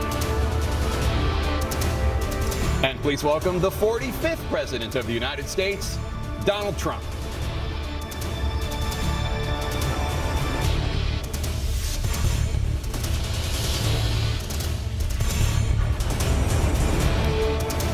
Gentlemen, thanks so much for being here. Let's begin the debate, and let's start with the issue that voters consistently say is their top concern, the economy. President Biden, inflation has slowed, but prices remain high. Since you took office, the price of essentials has increased. For example, a basket of groceries that cost $100 then now costs more than $120. And typical home prices have jumped more than 30%. What do you say to voters who feel they are worse off under your presidency than they were under President Trump? We got to take a look at what I was left when I became president and what Mr. Trump left me. We had an economy that was in free fall. The pandemic was so badly handled. Many people were dying. All he said was, it's not that serious. Just inject a little bleach into your arm. You'll be all right. The economy collapsed. There were no jobs. Unemployment rate rose to 15%. It was terrible. And so what we had to do is try to put things back together again. And that's exactly what we began to do. We created 15,000 new jobs. We brought out a position where we have 800,000 new manufacturing jobs. But there's more to be done. There's more to be done. Working class people are still in trouble. I come from Scranton, Pennsylvania. I come of a household where the kitchen table, if the things weren't able to be met during the month, it was a problem. Price of eggs, the price of gas, the price of housing, the price of a whole range of things. That's why I'm working so hard to make sure I deal with those problems. And we're going to make sure that we reduce the price of housing. We're going to make sure we build 2 million new units. We're going to make sure we cap rents so corporate greed can't take over. The combination, what I was left with in corporate greed, is the reason why we're in this problem right now. In addition to that, we're in a situation where if you take a look at all that was done in his administration, he didn't do much at all. By the time he left, things were in chaos, literally chaos. And so we put things back together. We created, I said, those jobs. We make sure we had a situation where we brought down the price of prescription drugs, which is a major issue for many people, to $15 for an insulin shot as opposed to $400. No senior has to pay more than $200 for any drug, all the drugs they can include beginning next year. And the situation is and we're going to make that available to everybody, to all Americans. So we're working to bring down the price around the kitchen table, and that's what we're going to get done. Thank you. President Trump? We have the greatest economy in the history of our country. We have never done so well. Everybody was amazed by it. Other countries were copying us. We got hit with COVID, and when we did, we spent the money necessary so we wouldn't end up in a Great Depression, the likes of which we had in 1929.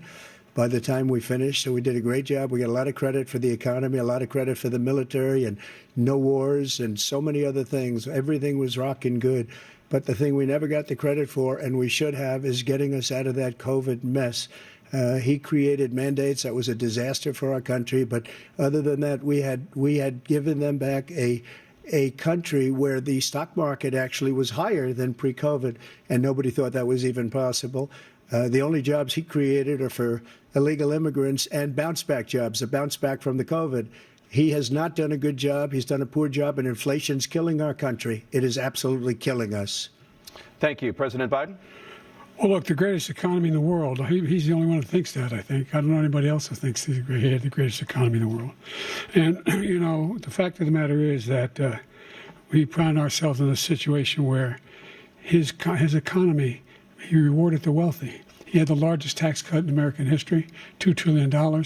He raised a deficit larger than any president has in any one term. He's the only president other than Herbert Hoover who's lost more jobs than he had when he began, since Herbert Hoover. The idea that he did something that was significant. And the military, you know, when he was president, they were still killing people in Afghanistan. He didn't do anything about that. When he was president, we were still finding ourselves in a position where you had a notion that we were this safe country. The truth is, I'm the only president this century that doesn't have this decade, that doesn't have any troops dying anywhere in the world like he did. President Trump, I want to follow up if I can. Am I allowed to respond to him? Well, I'm going to ask you a follow-up. You can do whatever you want with the minute that we give you. I want to follow up. You want to impose a 10% tariff on all goods coming into the U.S. How will you ensure that that doesn't drive prices even higher? It's not going to drive them higher. It's just going to cost countries that have been ripping us off for years, like China and many others, in all fairness to China. It's going to just force them to pay us a lot of money, reduce our deficit tremendously, and give us a lot of power for other things. But he made a statement. The only thing he was right about is I gave you the largest tax cut in history. I also gave you the largest regulation cut in history. That's why we had all the jobs. And the jobs went down, and then they bounced back, and he's taking credit for bounce-back jobs. You can't do that. He also said he inherited 9% inflation. No, he inherited almost no inflation, and it stayed that way for 14 months. And then it blew up under his leadership because they spent money like a bunch of people that didn't know what they were doing. And they don't know what they were doing. It was the worst, probably the worst administration in history. There's never been. And as far as Afghanistan is concerned, I was getting out of Afghanistan, but we were getting out with dignity, with strength, with power. He got out. It was the most embarrassing day in the history of our country's life. President Trump, over the last 8 years, under both of your administrations, the national debt soared to record highs. And according to a new nonpartisan analysis, President Trump, your administration approved $8.4 trillion in new debt, while so far, President Biden, you've approved $4.3 trillion in new debt. So, former President Trump, many of the tax cuts that you signed into law are set to expire next year. You want to extend them and go even further, you say. With the U.S. facing trillion-dollar deficits and record debt, why should top earners and corporations pay even less in taxes than they do now? Because the tax cuts spurred the greatest economy that we've ever seen just prior to COVID. And even after COVID, it was so strong that we were able to get through COVID much better than just about any other country. But we spurred, that tax spurred. Now, when we cut the taxes, as an example, the corporate tax was cut down to 21% from 39%, plus beyond that. We took in more revenue with much less tax, and companies were bringing back trillions of dollars back into our country. The country was going like never before, and we were ready to start paying down debt. We were ready to start using the liquid gold right under our feet. the oil and gas right under our feet. We Yep, were going Joe to have Biden something just that lied. nobody else has had. We got hit with COVID. We did a lot to fix it. I gave him an unbelievable situation with all of the therapeutics and all of the things that we came up with. We gave him something great. Remember, more people died under his administration, even though we had largely fixed it. More people died under his administration than our administration, and we were right in the middle of it, something which a lot of people don't like to talk about. But he had far more people dying in his administration. He did the mandate, which is a disaster, mandating it. The vaccine went out. He did a mandate on the vaccine, which is the thing that people most objected to about the vaccine. And he did a very poor job, just a very poor job. And I will tell you, not only poor there, but throughout the entire world, we're no longer respected as a country. They don't respect our leadership. They don't respect the United States anymore. We're like a third world nation between weaponization of his election, trying to go after his political opponent, all of the things he's done. We've become like a third world nation, and it's a shame. The damage he's done to our country, and I'd love to ask him, and will, why he allowed millions of people to come in here from prisons, jails, and mental institutions to come into our country and destroy our country. President Trump, we will get to immigration later in this block. President Biden, I want to give you an opportunity to respond to this question about the national debt. He had the largest national debt of any president in a 4-year period, number one. Number $2 trillion tax cut benefited the very wealthy. What I'm going to do is fix the tax system. We have 1,000 trillionaires in America. I mean, billionaires in America. And what's happening? Where they, in fact, pay 8.2% in taxes. If they just paid 24%, 25%, either one of those numbers, they'd raise $500 billion, I should say, in a 10-year period. We'd be able to wipe out his debt. We'd be able to help make sure that all those things we need to do, child care, elder care, making sure that we continue to strengthen our health care system, making sure that we're able to make every single solitary person eligible for what I've been able to do with the with the COVID, with dealing with everything we have to do with, look, if we finally beat Medicare. Thank you, President Biden. President Trump? Well, he's right. He did beat Medicare. He beat it to death, and he's destroying Medicare because all of these people are coming in. They're putting them on Medicare. They're putting them on Social Security. They're going to destroy Social Security. This man is going to single-handedly destroy Social Security. These millions and millions of people coming in, they're trying to put them on Social Security. He will wipe out Social Security. He will wipe out Medicare. So he was right in the way he finished that sentence. And it's a shame. What's happened to our country in the last 4 years is not to be believed. Foreign countries, I'm friends with a lot of people, they cannot believe what happened to the United States of America. We're no longer respected. They don't like us. We give them everything they want, and they think we're stupid. They think we're very stupid people. What we're doing for other countries, and they do nothing for us. What this man has done is absolutely criminal. Thank you, President Trump. Dana? This is the first presidential election since the Supreme Court overturned Roe v. Wade. This morning, the court ruled on yet another abortion case, temporarily allowing emergency abortions to continue in Idaho, despite that state's restrictive ban. Former President Trump, you take credit for the decision to overturn Roe v. Wade, which returned the issue of abortion to the states. Correct. However, the federal government still plays a role in whether or not women have access to abortion pills. They're used in about 2/3 of all abortions. As president, would you block abortion medication? First of all, the Supreme Court just approved the abortion pill, and I agree with their decision to have done that, and I will not block it. And if you look at this whole question that you're asking, complex but not really complex. 51 years ago, you had Roe v. Wade, and everybody wanted to get it back to the states. Everybody, without exception. Democrats, Republicans, liberals, conservatives. Everybody wanted it back. Religious leaders. And what I did is I put 3 great Supreme Court justices on the court, and they happened to vote in favor of killing Roe v. Wade and moving it back to the states. This is something that everybody wanted. Now, 10 years ago or so, they started talking about how many weeks and how many this, getting into other things. But every legal scholar throughout the world, the most respected, wanted it brought back to the states. I did that. Now the states are working it out. If you look at Ohio, it was a decision that was an end result that was a little bit more liberal than you would have thought. Kansas, I would say the same thing. Texas is different. Florida is different. But they're all making their own decisions right now. And right now, the states control it. That's the vote of the people. Like Ronald Reagan, I believe in the exceptions. I am a person that believes. And frankly, I think it's important to believe in the exceptions. Some people, you have to follow your heart. Some people don't believe in that. But I believe in the exceptions for rape, incest, and the life of the mother. I think it's very important. Some people don't. Follow your heart. But you have to get elected also. And because that has to do with other things. You got to get elected.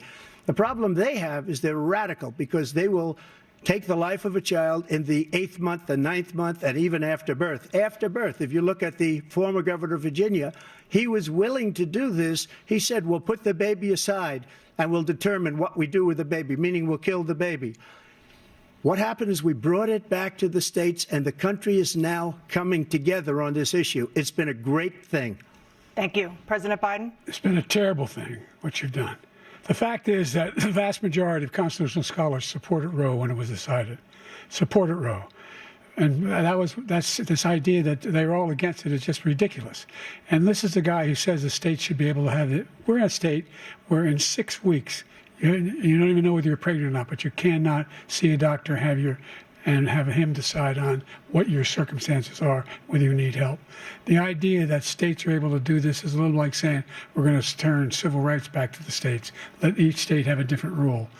Look, there's so many young women who have been, including a young woman who just was murdered, and he went to the funeral.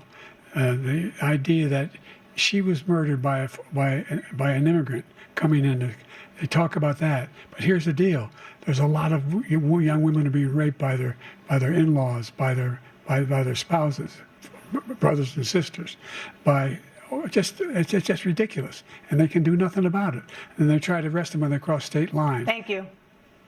There have been many young women murdered by the same people he allows to come across our border. We have a border that's the most dangerous place anywhere in the world, considered the most dangerous place anywhere in the world.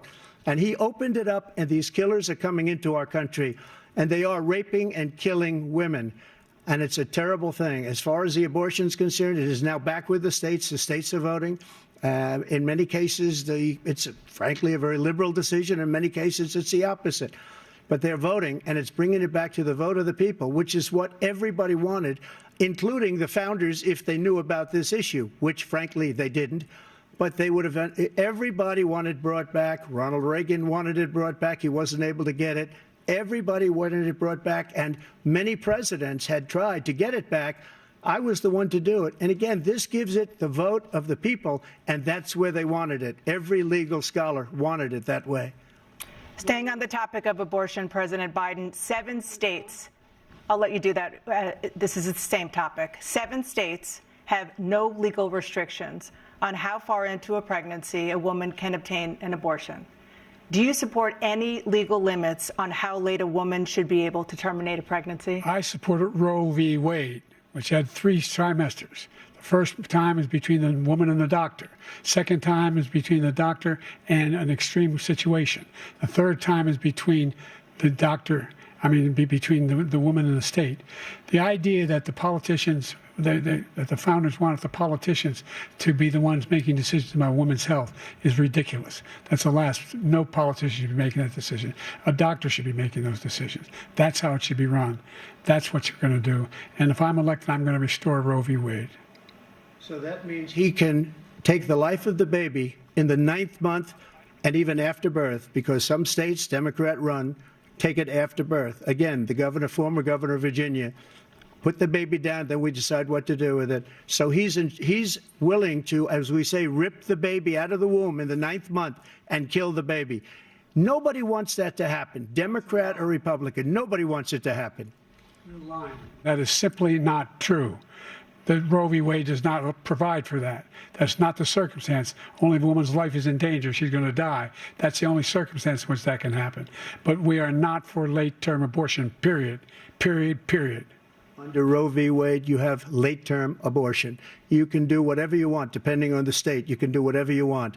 We don't think that's a good thing. We think it's a radical thing. We think the Democrats are the radicals, not the Republicans. For 51 years, that was the law. 51 years, constitutional scholarship said it was the right way to go. 51 years, and it was taken away because this guy put very conservative members on the Supreme Court. He takes credit for taking it away.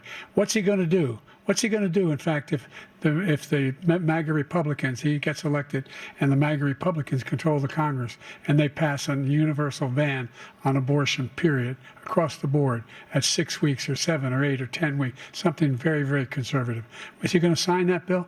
I'll veto it. He'll sign it. Thank you. Let's turn now to the issue of immigration and border security. President Biden, a record number of migrants have illegally crossed the southern border on your watch.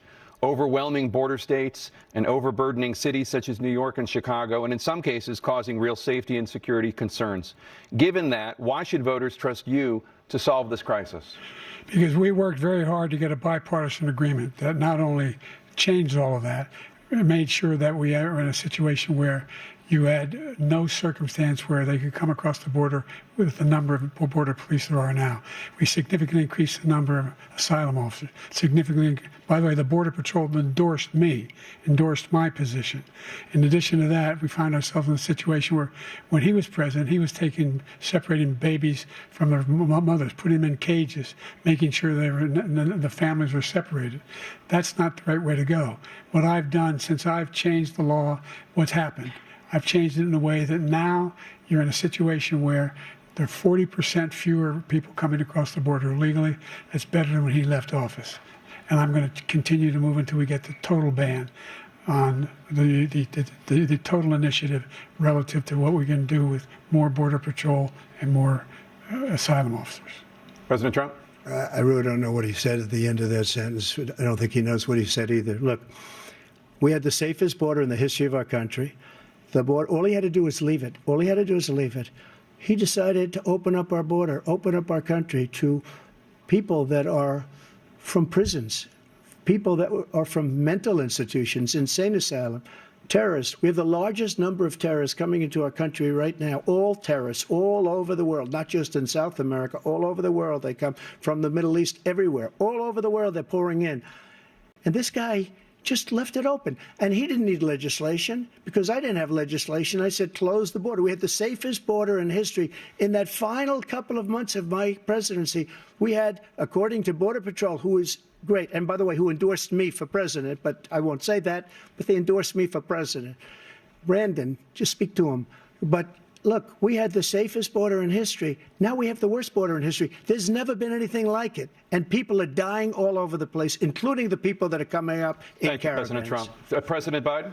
The only terrorist who's done anything crossing the border is one who came along and killed three, under his administration, killed an al-Qaeda person come in his administration, killed 3 American soldiers, killed 3 American soldiers. That's the only terrorist that's there. I'm not saying no terrorist ever got through, but the idea they're emptying their prisons, we're welcoming these people, that's simply not true. There's no data to support what he said. Once again, he's exaggerating, he's lying. President Trump, staying on the topic of immigration, you've said that you're going to carry out, quote, the largest domestic deportation operation in American history, unquote. Does that mean that you will deport every undocumented immigrant in America, including those who have jobs, including those whose spouses are citizens, and including those who have lived here for decades? And if so, how will you do it? Just 1 second. He said we killed 3 people. The people we killed are al-Baghdadi and Soleimani, the 2 greatest terrorists, biggest terrorists anywhere in the world, and it had a huge impact on everything, not just border, on everything.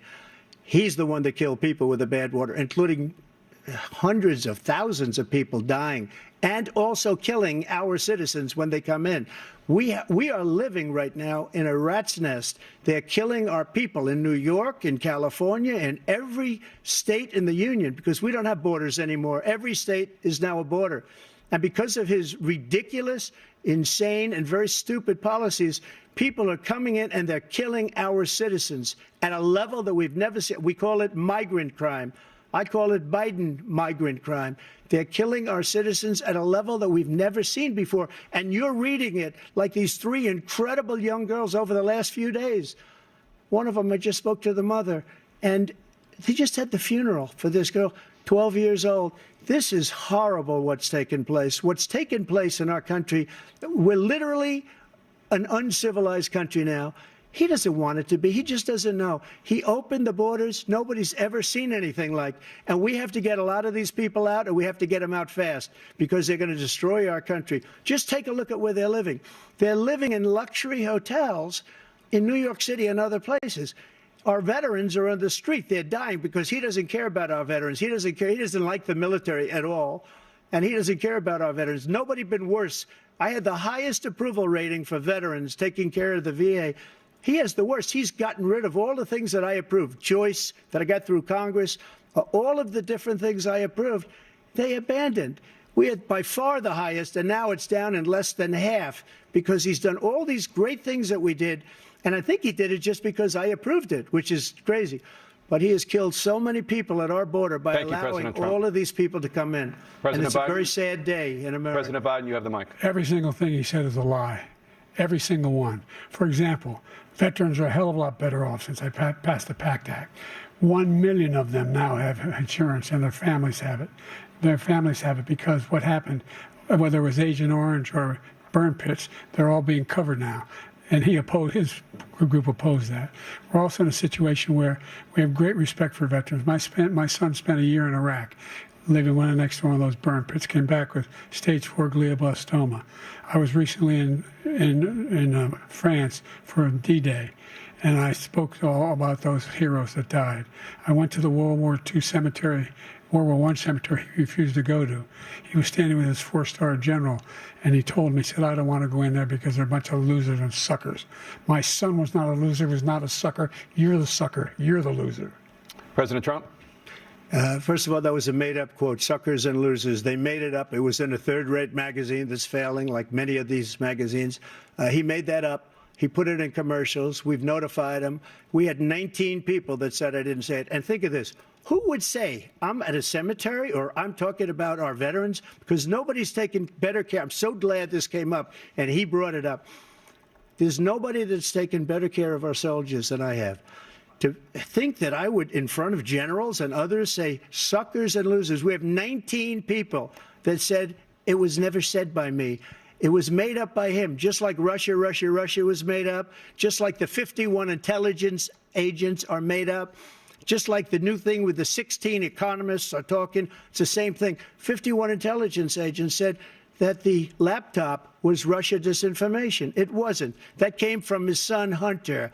It wasn't Russia disinformation. He made up the suckers and losers, so he should apologize to me right now. 4-star general standing to your side who was on your staff who said you said it, period. That's number one. And number two, the idea that I have to apologize to you for anything along the line. We've done more for veterans than any president has in American history. And they now are their family. The only sacred obligation we have as a country is to care for our veterans when they come home and their families and equip them when they go to war. That's what we're doing. That's what the VA is doing now. They're doing more for veterans than ever before in our history. All right, thank you so much. Let's move to the topic of foreign policy. I want to begin with Russia's war against Ukraine, which is now in its third year. Former President Trump, Russian President Vladimir Putin says he'll only end this war if Russia keeps the Ukrainian territory it has already claimed and Ukraine abandons its bid to join NATO. Are Putin's terms acceptable to you? First of all, our veterans and our soldiers can't stand this guy. They can't stand him. They think he's the worst commander-in-chief, if that's what you call him, that we've ever had. They can't stand him. So let's get that straight. And they like me more than just about any of them. And that's based on every single bit of information. As far as Russia and Ukraine, if we had a real president, the president that knew, that was respected by Putin, he would have never invaded Ukraine. A lot of people are dead right now. That Much son of a more bitch than is people smelling. know. You know, they talk about numbers. You can double those numbers, maybe triple those numbers. Joe Biden is He smelling did ear to nothing ear. to stop it. In fact, I think What he the hell, encouraged Russia man? from going in. I'll tell you what happened. He was so bad with Afghanistan. It was such a horrible embarrassment, most embarrassing moment in the history of our country, that when Putin watched that and he saw the incompetence, that he should have fired those generals, like I fired the one that you mentioned. And so he's got no love lost. But he should have fired those generals. No general got fired for the most embarrassing moment in the history of our country, Afghanistan, where we left billions of dollars of equipment behind. We lost 13 beautiful soldiers, and 38 soldiers were obliterated. And by the way, we left people behind, too. We left American citizens behind. When Putin saw that, he said, you know what? I think we're going to go in and maybe take this was his dream. I talked to him about it, his dream. The difference is he never would have invaded Ukraine. Never. Just like Israel would have never been invaded in a million years by Hamas. You know why? Because Iran was broke with me. I wouldn't let anybody do business with them. They ran out of money. They were broke. They had no money for Hamas. They had no money for anything. No money for terror. That's why you had no terror at all during my administration. This place, the whole world is blowing up under President Biden? I've never heard so much malarkey in my whole life. Look, the fact of the matter is that we're in a situation where, let's take the last point first. Iran attacked American troops, caused brain damage for a number of these troops, and he did nothing about it. Recently, not when he was president. They attacked. He said they're just having headaches. That's all it is. He didn't do a thing when the attack took place, number one. Number two, we got over 100,000 Americans and others out of Afghanistan during that airlift. Number three, we found ourselves in a situation where, if you take a look at what Trump did in Ukraine, this guy told Trump, do whatever you want, and do whatever you want. And that's exactly what Trump did to Putin, encourage him, do whatever you want. And he went in. And listen to what he said when he went in. He was going to take Kyiv in 5 days, remember? Because it's part of the old Soviet Union. That's what he wanted to reestablish, Kyiv. And he, in fact, didn't do it at all. He wasn't able to get it done. And they've lost thousands and thousands of troops, 500,000 troops. President Trump, I never come back said to you that. For 1 minute, I just want to go back to my original question, which is, are Putin's terms acceptable to you? Keeping the territory in Ukraine? Acceptable. No, they're not acceptable. But look, this is a war that never should have started. If we had a leader in this war, he led everybody along. He's given $200 billion now or more to Ukraine. He's given $200 billion. That's a lot of money. I don't think there's ever been anything like it. Every time that Zelensky comes to this country, he walks away with $60 billion. He's the greatest salesman ever. And I'm not knocking him. I'm not knocking anything. I'm only saying the money that we're spending on this war, and we shouldn't be spending, it should have never happened. I will have that war settled between Putin and Zelensky as president-elect before I take office on January 20th. I'll have that war settled. People being killed so needlessly, so stupidly, and I will get it settled, and I'll get it settled fast before I take office. President Biden, you have a minute. The fact is that Putin is a war criminal. He's killed thousands and thousands of people. And he has made one thing clear. He wants to reestablish what was part of the Soviet Empire, not just a piece. He wants all of Ukraine. That's what he wants. And then do you think he'll stop there? Do you think he'll stop when if he takes Ukraine? What do you think happens to Poland? What do you think of Belarus? What do you think happens to those NATO countries? And so if you want a war, you ought to find out what he's going to do, because if in fact he does what he says and walks away, and by the way, all that money we give Ukraine are from weapons we make here in the United States. We give them the weapons, not the money at this point. And our NATO allies have produced as much funding for Ukraine as we have. That's why we're strong. Thank you. Moving on to the Middle East. In October, Hamas attacked Israel, killing more than 1,000 people and taking hundreds of hostages. Among those held and thought to still be alive are 5 Americans. Israel's response has killed thousands of Palestinians and created a humanitarian crisis in Gaza. President Biden, you've put forward a proposal to resolve this conflict, but so far Hamas has not released the remaining hostages, and Israel is continuing its military offensive in Gaza. So what additional leverage will you use to get Hamas and Israel to end the war? You have 2 minutes. Number one, everyone from the United Nations Security Council straight through to the G7 to the Israelis and Netanyahu himself have endorsed the plan I put forward. Which has 3 stages to it. The first stage is trade the hostages for a ceasefire. Second phase is a ceasefire with additional conditions. The third phase is the end of the war. The only one who wants the war to continue is Hamas, number one. They're the only ones standing out. We're still pushing hard to get them to accept. In the meantime, what's happened? In Israel, we're finding that the only thing I've denied Israel was 2,000-pound bombs. They don't work very well in populated areas. They kill a lot of innocent people. We're providing Israel with all the weapons they need and when they need them. And by the way, I'm the guy that organized the world against Iran when they had a full-blown intercontinental ballistic missile attack on Israel. No one was hurt. No one Israeli was accidentally killed, and it just stopped. We saved Israel. We are the biggest producer of support for Israel of anyone in the world. And so there are 2 different things. Hamas cannot be allowed to be continued. We continue to send our experts and our intelligence people as to how they can get Hamas like we did bin Laden. You don't have to do it. And by the way, they've been greatly weakened, Hamas, greatly weakened, and they should be. They should be eliminated. But you've got to be careful for using certain weapons among population centers. Just going back to Ukraine for 1 second. We have an ocean separating us. The European nations together have spent $100 billion, or maybe more than that, less than us. Why doesn't he call them and say, you got to put up your money like I did with NATO? I got them to put up hundreds of billions of dollars. The Secretary General of NATO said Trump did the most incredible job I've ever seen. They wouldn't have any. They were going out of business. We were spending almost 100% of the money was paid by us. He didn't do that. He's getting all. You got to ask these people to put up the money. We're over $100 billion more spent, and it has a bigger impact on them because of location, because we have an ocean in between. You got to ask them. As far as Israel and Hamas, Israel's the one that wants to go. He said the only one that wants to keep going is Hamas. Actually, Israel is the one, and you should let him go and let him finish the job. He doesn't want to do it. He's become like a Palestinian, but they don't like him because he's a very bad Palestinian. He's a weak one. President Biden, you have a minute. I've never heard so much foolishness. This is a guy who wants to get out of NATO. Are you going to stay in NATO? He's going to pull out of NATO. The idea that our strength lies in our alliances as well. It may be a big ocean, but we're ever able to avoid a war in Europe, a major war in Europe?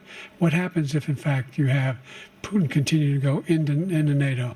We have an Article 5 agreement. Attack on one is attack on all. You want to start the nuclear war he keeps talking about, go ahead. Let Putin go in and control Ukraine and then move on to Poland and other places. You see what happens then. He has no idea what the hell he's talking about. And by the way, I got 50 other nations around the world to support Ukraine, including Japan and South Korea, because they understand that this kind of dislocation has a serious threat to the whole world peace. No major war in Europe has ever been able to be contained just to Europe. President Trump, just to follow up, would you support the creation of an independent Palestinian state in order to achieve peace in the region? I'd have to see, but before we do that, the problem we have is that we spend all the money. So they kill us on trade. I made great trade deals with the European nations because if you add them up, they're about the same size economically. Their economy is about the same size as the United States. And they were no cars, they don't want anything that we have, but we're supposed to take their cars, their food, their everything, their agriculture. I changed that. But the big thing I changed is they don't want to pay.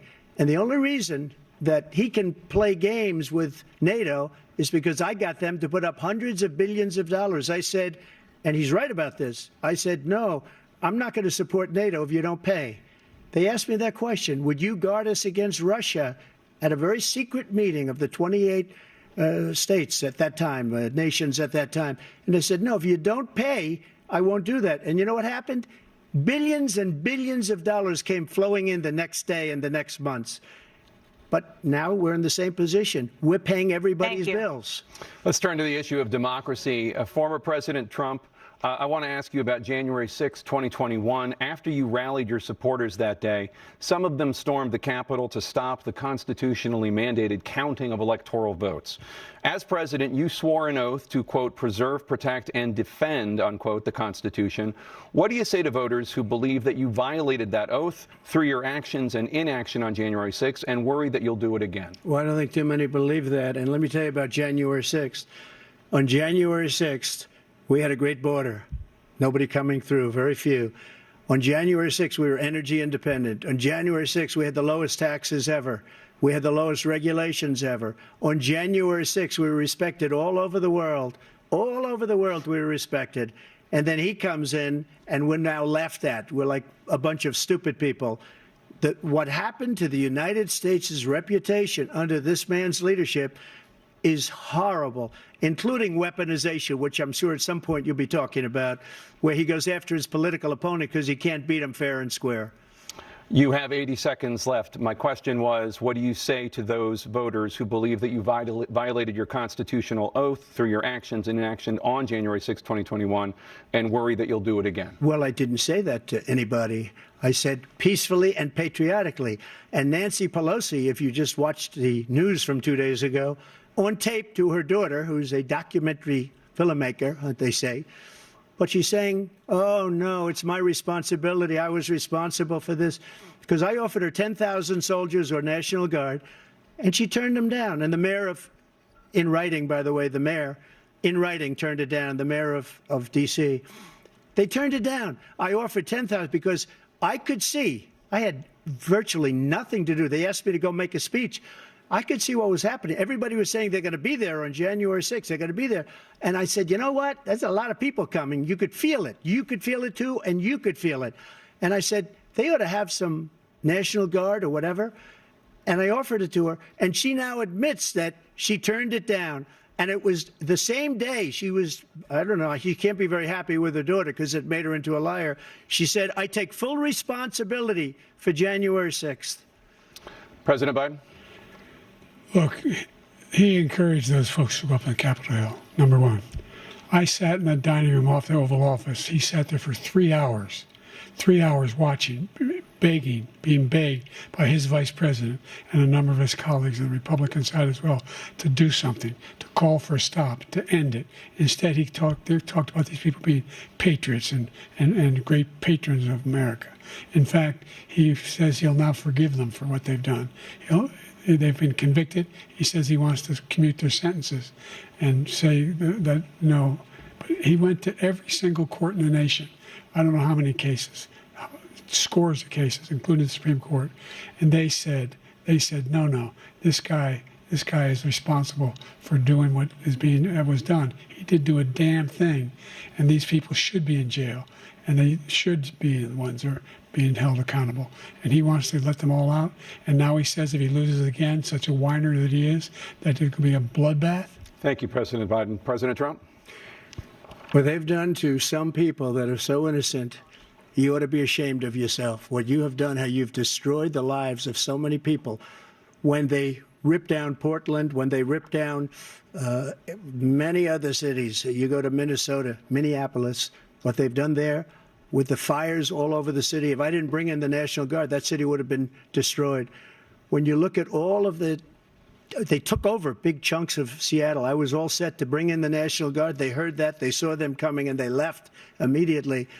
What he said about this whole subject is so off. Peacefully patriotic. One other thing, the Unselect Committee, which is basically two horrible Republicans that are all gone now, out of office, and Democrats, all Democrats, they destroyed and deleted all of the information they found because they found out we were right. We were right. And they deleted and destroyed all of the information. They should go to jail for that. If a Republican did that, they'd go to jail. Thank you, President Trump. President Biden, I want to give you a minute. The only person on this stage is a convicted felon is the man I'm looking at right now. And the fact of the matter is, what he's telling you is simply not true. The fact is that There was no effort on his part to stop what was going on up on Capitol Hill. And all those people, every one of those who were convicted, deserves to be convicted.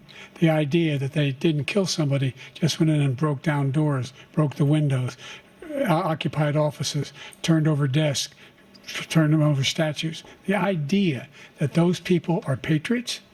Come on. When I asked him the first two debates we had, first time around, I said, will you denounce the Proud Boys? He said, no, I'll tell them to stand by. The idea he's refusing, will you denounce these guys? Will you denounce the people we're talking about now? Will you denounce the people who attacked that Capitol? What are you going to do? I'm going to give you a minute, President Trump, for a follow-up question I have. After a jury convicted you of 34 felonies last month, you said if reelected, you would, quote, have every right to go after, unquote, your political opponents. You just talked about members of the Select Committee on January 6th going to jail. Your main political opponent is standing on stage with you tonight. Can you clarify exactly what it means about you feeling you have every right to go after your political opponents? Well, I said my retribution is going to be success. We're going to make this country successful again, because right now it's a failing nation. My retribution is going to be success. But when he talks about a convicted felon, his son is a convicted felon at a very high level. His son is convicted, going to be convicted probably numerous other times. Should have been convicted before, but his Justice Department let the statute of limitations lapse on the most important things. But he could be a convicted felon as soon as he gets out of office. Joe could be a convicted felon with all of the things that he's done. He's done horrible things. All of the death caused at the border, telling the Ukrainian people that we're going to want $1 billion or you change the prosecutor. Otherwise, you're not getting $1 billion. If I ever said that, that's quid pro quo. That we're not going to do anything. We're not going to give you $1 billion unless you change your prosecutor having to do with the son. This man is a criminal. This man, you're lucky. You're lucky. I did nothing wrong. We'd have a system that was rigged and disgusting. I did nothing wrong. Thank you, President Trump. President Biden, you have said, I'm coming right to you, sir. You want to respond? Go ahead. I'll give you a minute to respond. The idea that I did anything wrong relative to what you're talking about is outrageous. It's simply a lie, number one. Number two, the idea that you have a right to seek retribution against any American just because you're president is wrong. It's simply wrong. No president's ever spoken like that before. No president in our history has spoken like that before. Number three, the crimes that you are still charged with, and think of all the civil penalties you have. How many billions of dollars do you owe in civil penalties for molesting a woman in public, for doing a whole range of things, of having sex with a porn star on the night while your wife was pregnant? I mean, what are you talking about? You have the morals of an alley cat. Give you a minute, sir. I didn't have sex with a porn star, number one. Number two, that was a case that was started and moved. They moved a high-ranking official, a DOJ, into the Manhattan DA's office to start that case. That case is going to be appealed and won. We had a very terrible judge, a horrible judge, Democrat. The prosecutor were all high-ranking Democrats, appointed people, and both the civil and the criminal. He basically went after his political opponent because he thought it was going to damage me. But when the public found out about these cases, because they understand it better than he does, he has no idea what these cases are. But when they found out about these cases, you know what they did? My poll numbers went up, way up. You know that because you're reporting it. And we took in more money in the last 2 weeks than we've ever taken in the history of any campaign. I don't think any campaign has ever taken. Hundreds of millions of dollars came pouring in because the public knows it's a scam and it's a guy that's after his political opponent because he can't win fair and square. Thank you, President Trump. President Biden, you have said, quote, Donald Trump and his MAGA Republicans are determined to destroy American democracy. Do you believe that the tens of millions of Americans who are likely to vote for President Trump will be voting against American democracy? The more they know about what he's done, yes. The more they know about what he's done. And there's a lot more coming. He's got a lot of cases down the road coming around. He's got a whole range of issues he has to face. I don't know what the juries will do, but I do know he has a real problem. And so the fact that, could you ever think you heard any president say that I'm going to seek retribution? Do you ever hear any president say that I thought Hitler had some good ideas? What got me involved to run in the first place after my son had died, I decided in Iraq, because of Iraq, I said I wasn't going to run again until I saw what happened in Charlottesville, Virginia. People coming out of the woods carrying swastikas on torches, and singing the same anti-Semitic bile they sang when back in Germany. And the young woman got killed. I spoke to the mother, and they asked him. They said, "What do you think of those people? The ones who got killed, the one who tried to stop it, and the ones," he said, "I think they're fine people on both sides." What American president would ever say Nazis coming out of fields carrying torches, singing the same anti-Semitic bile, carrying swastikas were fine people? And this is a guy who says Hitler's done some good things. I'd like to know what they are. The good things Hitler's done, that's what he said. This guy has no sense of American democracy. President Trump. Jake, both of you know that story has been totally wiped out, because when you see the sentence, it said 100% exoneration on this. So he just keeps it going. He says he ran because of Charlottesville. He didn't run because of Charlottesville. He ran because it was his last chance. He's not equipped to be president. You know it, and I know it. It's ridiculous. We have a debate. We're trying to justify his presidency. His presidency is, without question, the worst president, the worst presidency in the history of our country. We shouldn't be having a debate about it. There's nothing to debate. He made up the Charlottesville story, and you'll see it's debunked all over the place. Every reasonable anchor has debunked it. And just the other day it came out where it was fully debunked. It's a nonsense story. He knows that, and he didn't run because of Charlottesville. He used that as an excuse to run. President Biden. And debunked. It happened. All you have to do is listen to what was said at the time. And the idea that somehow that's the only reason I ran because I was worried a guy like this guy could get elected. If he thought they were good people coming out of that forest, carrying those woods, carrying those torches, then he didn't deserve to be president. Didn't deserve to be president at all. And the idea that he's talking about all this being fabricated, we saw with our own eyes. We saw what happened on January 6th. We saw the people breaking through the windows. We saw people occupying his own vice president. Look, there's a reason why 40 of his 44 top cabinet officers refused to endorse him this time. His vice president hasn't endorsed him this time. So why? Why? They know him well. They serve with him. Why are they not endorsing him? Thank you, President Biden. We're going to be right back with more from the CNN presidential debate.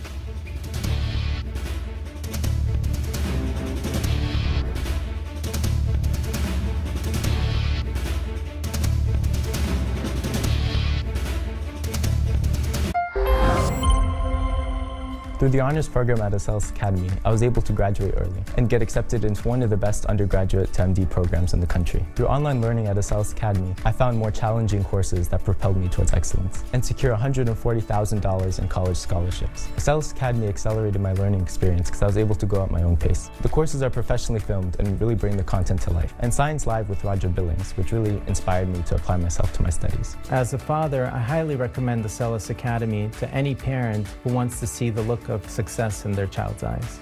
We asked two of our best teachers to film an online course titled Traditional American Values. It teaches patriotism and acknowledges a divine creator. This course is only available through Acellus Academy. If you'd like to enroll your student in this special course or as a full-time student, please visit AcellusAcademy.com.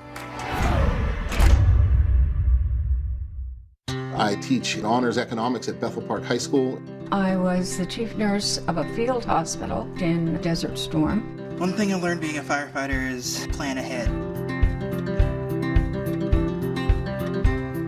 And that promise of retirement, that security of what's coming in the future, makes it possible to make the present as best as it can be for everybody. And have the freedom to pay it forward.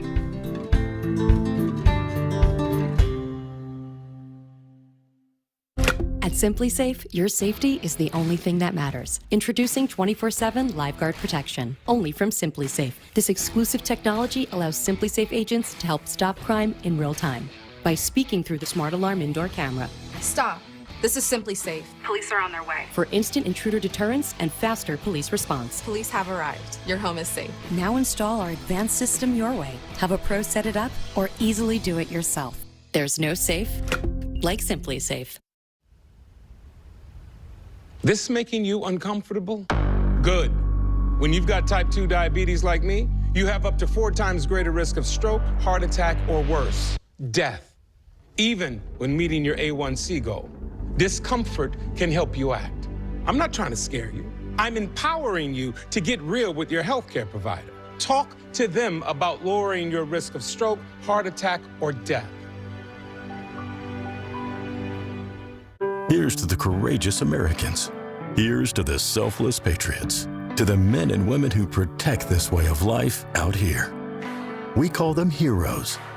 To recognize current military, veterans, and first responders, we're announcing a program to honor them all. We call it Hometown Heroes. In celebration, we're donating $1 million to charities that support these heroic men and women. Tractor Supply, proud to recognize the hometown heroes all across America.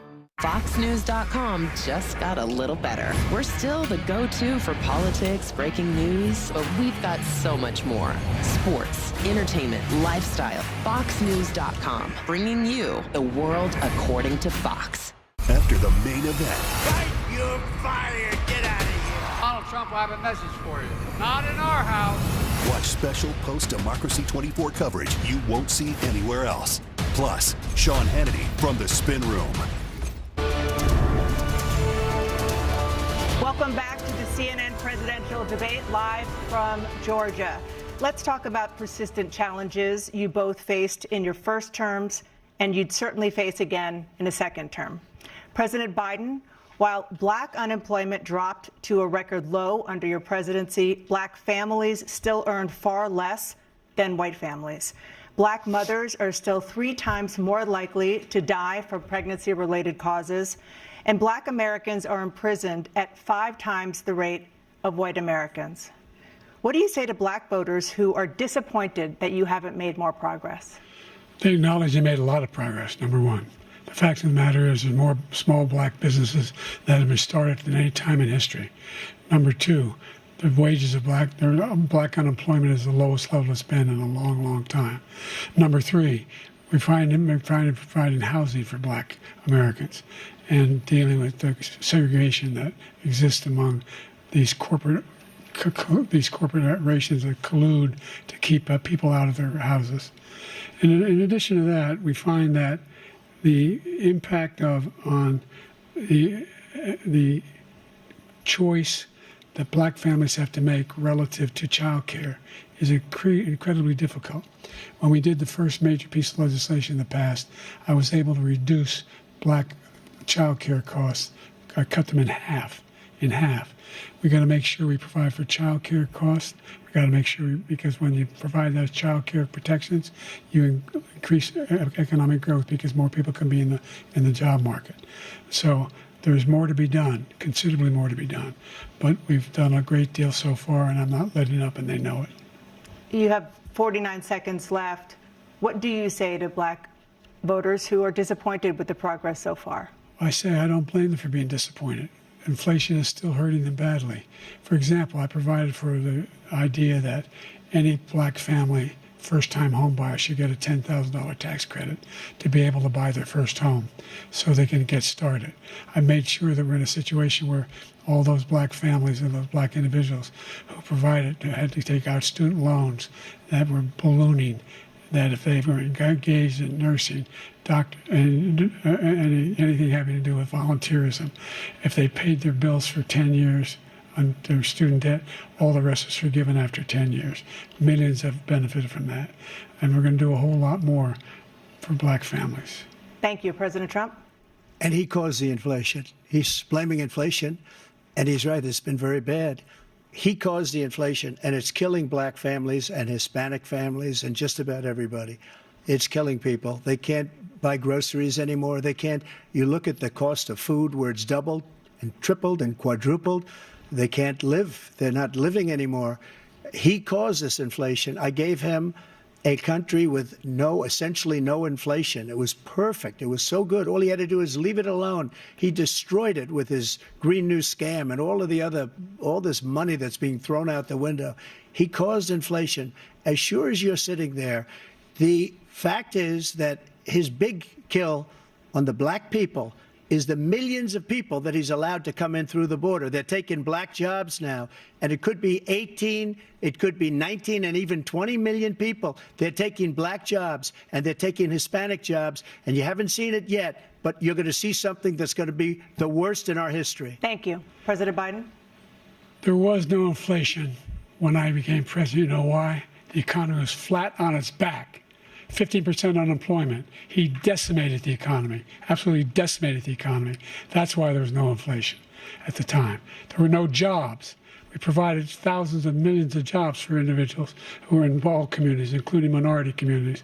We made sure that they have health insurance. We have covered, the ACA has increased. I made sure that they're $8,000 per person in a family to get written off for health care. But this guy wants to eliminate that. They tried 50 times. He wants to get rid of the ACA again.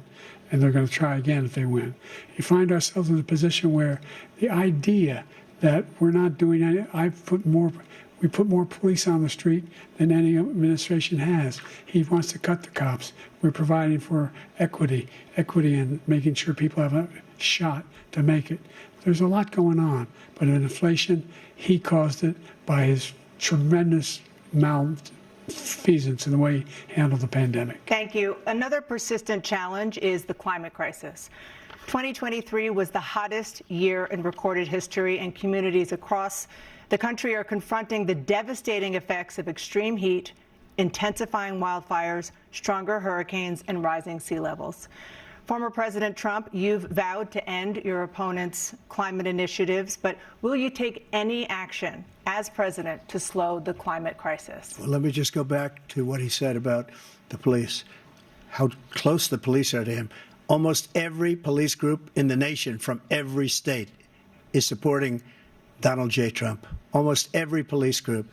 And what he's done to the black population is horrible, including the fact that for 10 years he called them super predators. We can't, in the 1990s, we can't forget that. Super predators was his name, and he called it to them for 10, and they've taken great offense at it, and now they see it happening. But when they see what I did for criminal justice reform and for the historically black colleges and universities, where I funded them and got them all funded, and the opportunity zones with Tim, as you know, Tim Scott was incredible. He did a great job, great senator from South Carolina. He came to me with the idea, and it was a great idea. It's one of the most successful economic development acts ever in the country, opportunity zones. And the biggest beneficiary are blacks. And that's why we have the best numbers with them in maybe ever. They're saying ever. I read this morning where ever, the best numbers. He's lost much of the black population because he's done a horrible job for black people. He's also done a horrible job for Hispanics. But wait till you see these millions of people pouring into our country, and they're going to take the jobs, and it's already started, and you haven't seen anything yet. It's a disaster. You've 38 seconds left. President Trump, will you take any action as president to slow the climate crisis? So I want absolutely immaculate clean water, and I want absolutely clean air, and we had it. We had H2O. We had the best numbers ever, and we were using all forms of energy, all forms, everything. And yet, during my 4 years, I had the best environmental numbers ever. And my top environmental people gave me that statistic just before I walked on the stage, actually. I don't know where the hell he's been. The idea that anything he said is true. I've passed the most extensive climate change legislation in history. We find ourselves, and by the way, black colleges. I came up with $15 billion for HBCUs, historic black universities and colleges, because they don't have the kind of contributors that they have to build these laboratories and the like. Any black student is capable in college of doing any white student can do. They just don't have the money, but now they'll be able to get those jobs in high tech. We're in a situation where the idea that he is claiming to have done something that had the cleanest water, he hadn't done a damn thing for the environment. He pulled out of the Paris Peace Accord, Climate Accord. I immediately joined it because if we reach 1.5 degrees Celsius at any one point, where there's no way back. The only existential threat to humanity is climate change, and he didn't do a damn thing about it. He wants to undo all that I've done.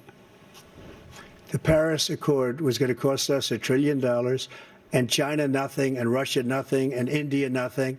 It was a ripoff of the United States.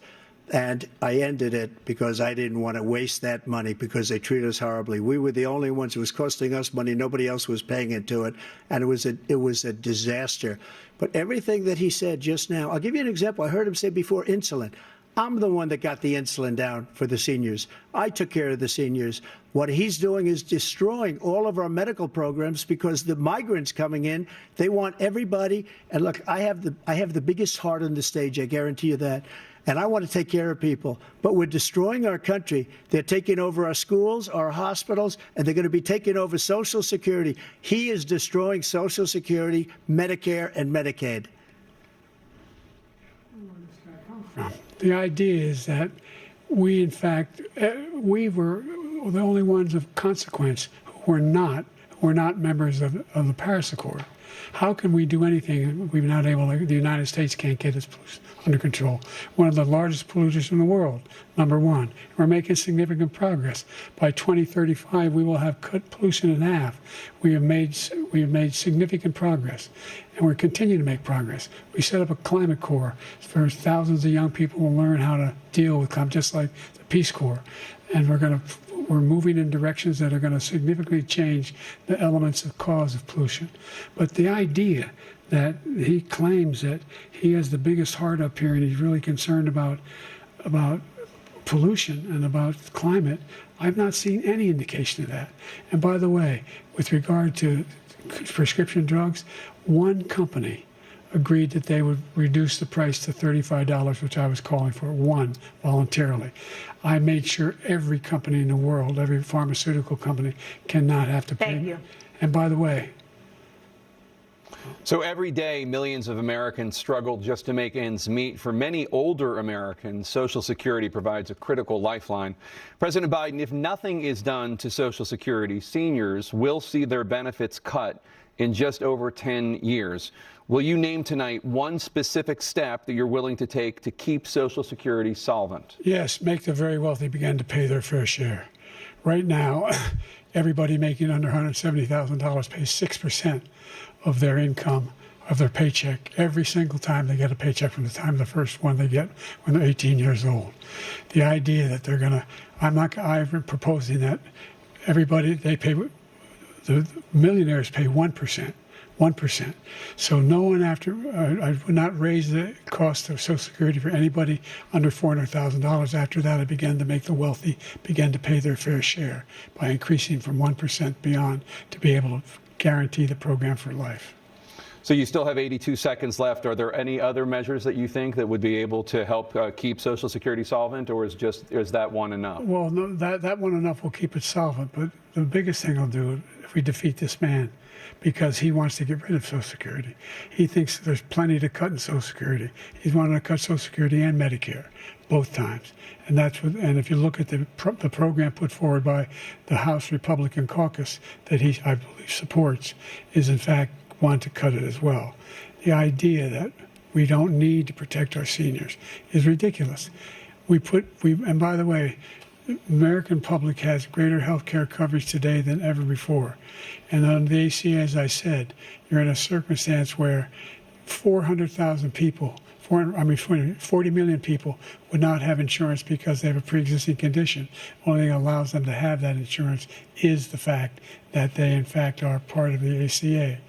And by the way, the other thing is, we're in a situation where we talk about education for black communities. I've raised the amount of money for Pell Grants by another $8,000. So anybody making under $70,000 a year is going to be able to get $15,000 toward their tuition. He just doesn't know what he's talking about. Thank you, President Biden. President Trump. So I've dealt with politicians all my life. I've been on this side of the equation for the last 8 years. I've never seen anybody lie like this guy. He lies. I've never seen it. He could look you in the face about so many other things, too. And we mentioned the laptop. We mentioned Russia, Ukraine. Everything he does is a lie. It's misinformation and disinformation. The losers and suckers story that he made up is a total lie on the military. It's a disgrace. But Social Security, he's destroying it because millions of people are pouring into our country, and they're putting them onto Social Security. They're putting them onto Medicare, Medicaid. They're putting them in our hospitals. They're taking the place of our citizens. What they're doing to the VA, to our veterans, is unbelievable. Our veterans are living in the street, and these people are living in luxury hotels. He doesn't know what he's doing, and it's really coming back. I've never seen such anger in our country before. President Biden? The idea that veterans are not being taken care of, I told you before. And by the way, when I said suckers and losers, he acknowledged after that he fired that general. That general got fired because he's the one that acknowledged that that's what he said. He was the one standing with Trump when he said it, number one. Number two, the idea that we're going to be in a situation where all these millions and millions, the way he talks about it, illegal aliens are coming into the country and taking away our jobs. There's a reason why we have the fastest growing economy in the world, the reason why we have the most successful economy in the world. We're doing better than any other nation in the world. And by the way, those 15 Nobel laureates he talked about being phony, those 15 Nobel laureates, economists, they all said that if Trump is reelected, we're likely to have a recession, and inflation is going to increasingly go up. And by the way, worst president in history, 159 presidential scholars voted him the worst president in the history of the United States of America. President Biden, thank you so much. Let's turn to the cost of child care, which many American families struggle to afford. President Trump, both you and President Biden have tried to address this issue, but the average cost of child care in this country has risen to more than $11,000 a year per child. For many families, the cost of child care for 2 children is more than their rent. In your second term, what would you do to make child care more affordable? Just to go back, the general got fired because he was no good. And if he said that, that's why he made it up. But we have 19 people that said I didn't say it, and they're very highly respected, much more so than him. The other thing is, he doesn't fire people. He never fired people. I've never seen him fire anybody. I did fire a lot. I fired Comey because he was no good. I fired a lot of the top people at the FBI, drained the swamp. They were no good. Not easy to fire people. You'd pay a price for it, but they were no good. I inherited these people. I didn't put them there. I didn't put Comey there. He was no good. I fired him. This guy hasn't fired anybody. He never fires. He should have fired every military man that was involved with that the Afghanistan horror show, the most embarrassing moment in the history of our country. He didn't fire. Did you fire anybody? Did you fire anybody that's on the border, that's allowed us to have the worst border in the history of the world? Did anybody get fired for allowing 18 million people, many from prisons, many from mental institutions? Did you fire anybody that allowed our country to be destroyed? Joe, our country is being destroyed as you and I sit up here and waste a lot of time on this debate. This shouldn't be a debate. He is the worst president. He just said about me because I said it. But look, he's the worst president in the history of our country. He's destroyed our country. Now all of a sudden he's trying to get a little tough on the border. He came out with a nothing deal, and it reduced it a little bit, like this much. It's insignificant. He wants open borders. He wants our country to either be destroyed or he wants to pick up those people as voters. And I don't think we just can't let it happen. If he wins this election, our country doesn't have a chance, not even a chance, of coming out of this rut. We probably won't have a country left anymore. That's how bad it is. He is the worst in history by far. Thank you, President Trump. President Biden? We're the most admired country in the world. We're the United States of America. There's nothing beyond our capacity. We have the finest military in the history of the world, the finest in the history of the world. No one thinks we're weak. No one wants to screw around with us. Nobody, number one. Number two, the idea that we're talking about worst presidents. I wasn't joking. Look it up or go online. 159 or 58, don't hold me the exact number, presidential historians, they've had meetings and they voted who's the worst president in American history. One through best to worst. They said he was the worst in all of American history. That's a fact. That's not conjecture. He can argue they're wrong, but that's what they voted. The idea that he is doing anything to deal with child care, he did virtually nothing to child care. We should significantly increase the child care tax credit. We should significantly increase the availability of women and men or single parents to be able to go back to work. and we should encourage businesses to have. Thank you, President Biden. Facilities. President Trump, the question was about what would you do to make child care more affordable, if you want to take your minute. Just so you understand, we have polling, we have other things that they rate him the worst because what he's done is so bad. And they rate me, I'll show you, I will show you, and they rate me one of the best, okay? And if I'm given another 4 years, I will be the best. I think I'll be the best. Nobody's ever created an economy like us. Nobody ever cut taxes like us. He's the only one I know. He wants to raise your taxes by 4 times. He wants to raise everybody's taxes by 4 times. He wants the Trump tax cuts to expire. So everybody, including the two of you, are going to pay 4 to 5 times. Nobody ever heard of this before. All my life, I'd grow up and I'd see politicians talking about cutting taxes. When we cut taxes, as I said, we did more business. Apple and all these companies, they were bringing money back into our country. The worst president in history by far, and everybody knows it. President Biden? Look, the fact of the matter is that he's dead wrong about, he's increased the tariff, he will increase the taxes on middle-class people. I said I'd never raise a tax on anybody making less than $400,000. I didn't. But this tariff is 10% tariffs. Everything coming into the country, you know what the economists say? That's going to cost the average American $2,500 a year more because they're going to have to pay the difference in food and all the things that are important. Number two, he's in a situation where he talks about how he has not raised, he's somehow helped the middle class. The middle class have been devastated by you. Now you want a new tax cut of $5 trillion over the next 10 years, which is going to fundamentally bankrupt the country. You had the largest deficit of any president in American history, number one. Number two, you have not, in fact, made any contact, any progress with China. We are at the lowest trade deficit with China since 2010. Thank you, President Biden. You lost. Thank you, President Biden. Let's discuss an epidemic impacting millions of Americans that both of you have made a top priority in your first term, the opioid crisis. And for both of you, the number of overdose deaths in this country has gone up. Under your term, it went up. Under your term, it has gone up. Former President Trump, despite the efforts that both of you have made, more than 100,000 Americans are dying from overdoses every year, primarily from fentanyl and other opioids. What will you do to help Americans right now in the throes of addiction who are struggling to get the treatment they need? To finish up, we now have the largest deficit in the history of our country under this guy. We have the largest deficit with China. He gets paid by China. He's a Manchurian candidate. He gets money from China. So I think he's afraid to deal with them or something. But do you notice he never took out my tariffs because we bring in so much money with the tariffs that I imposed on China. He never took them away. He can't because it's too much money. It's tremendous. And we saved our steel industries, and there was more to come, but he hasn't done that. But he hasn't cut the tariffs because he can't, because it's too much money.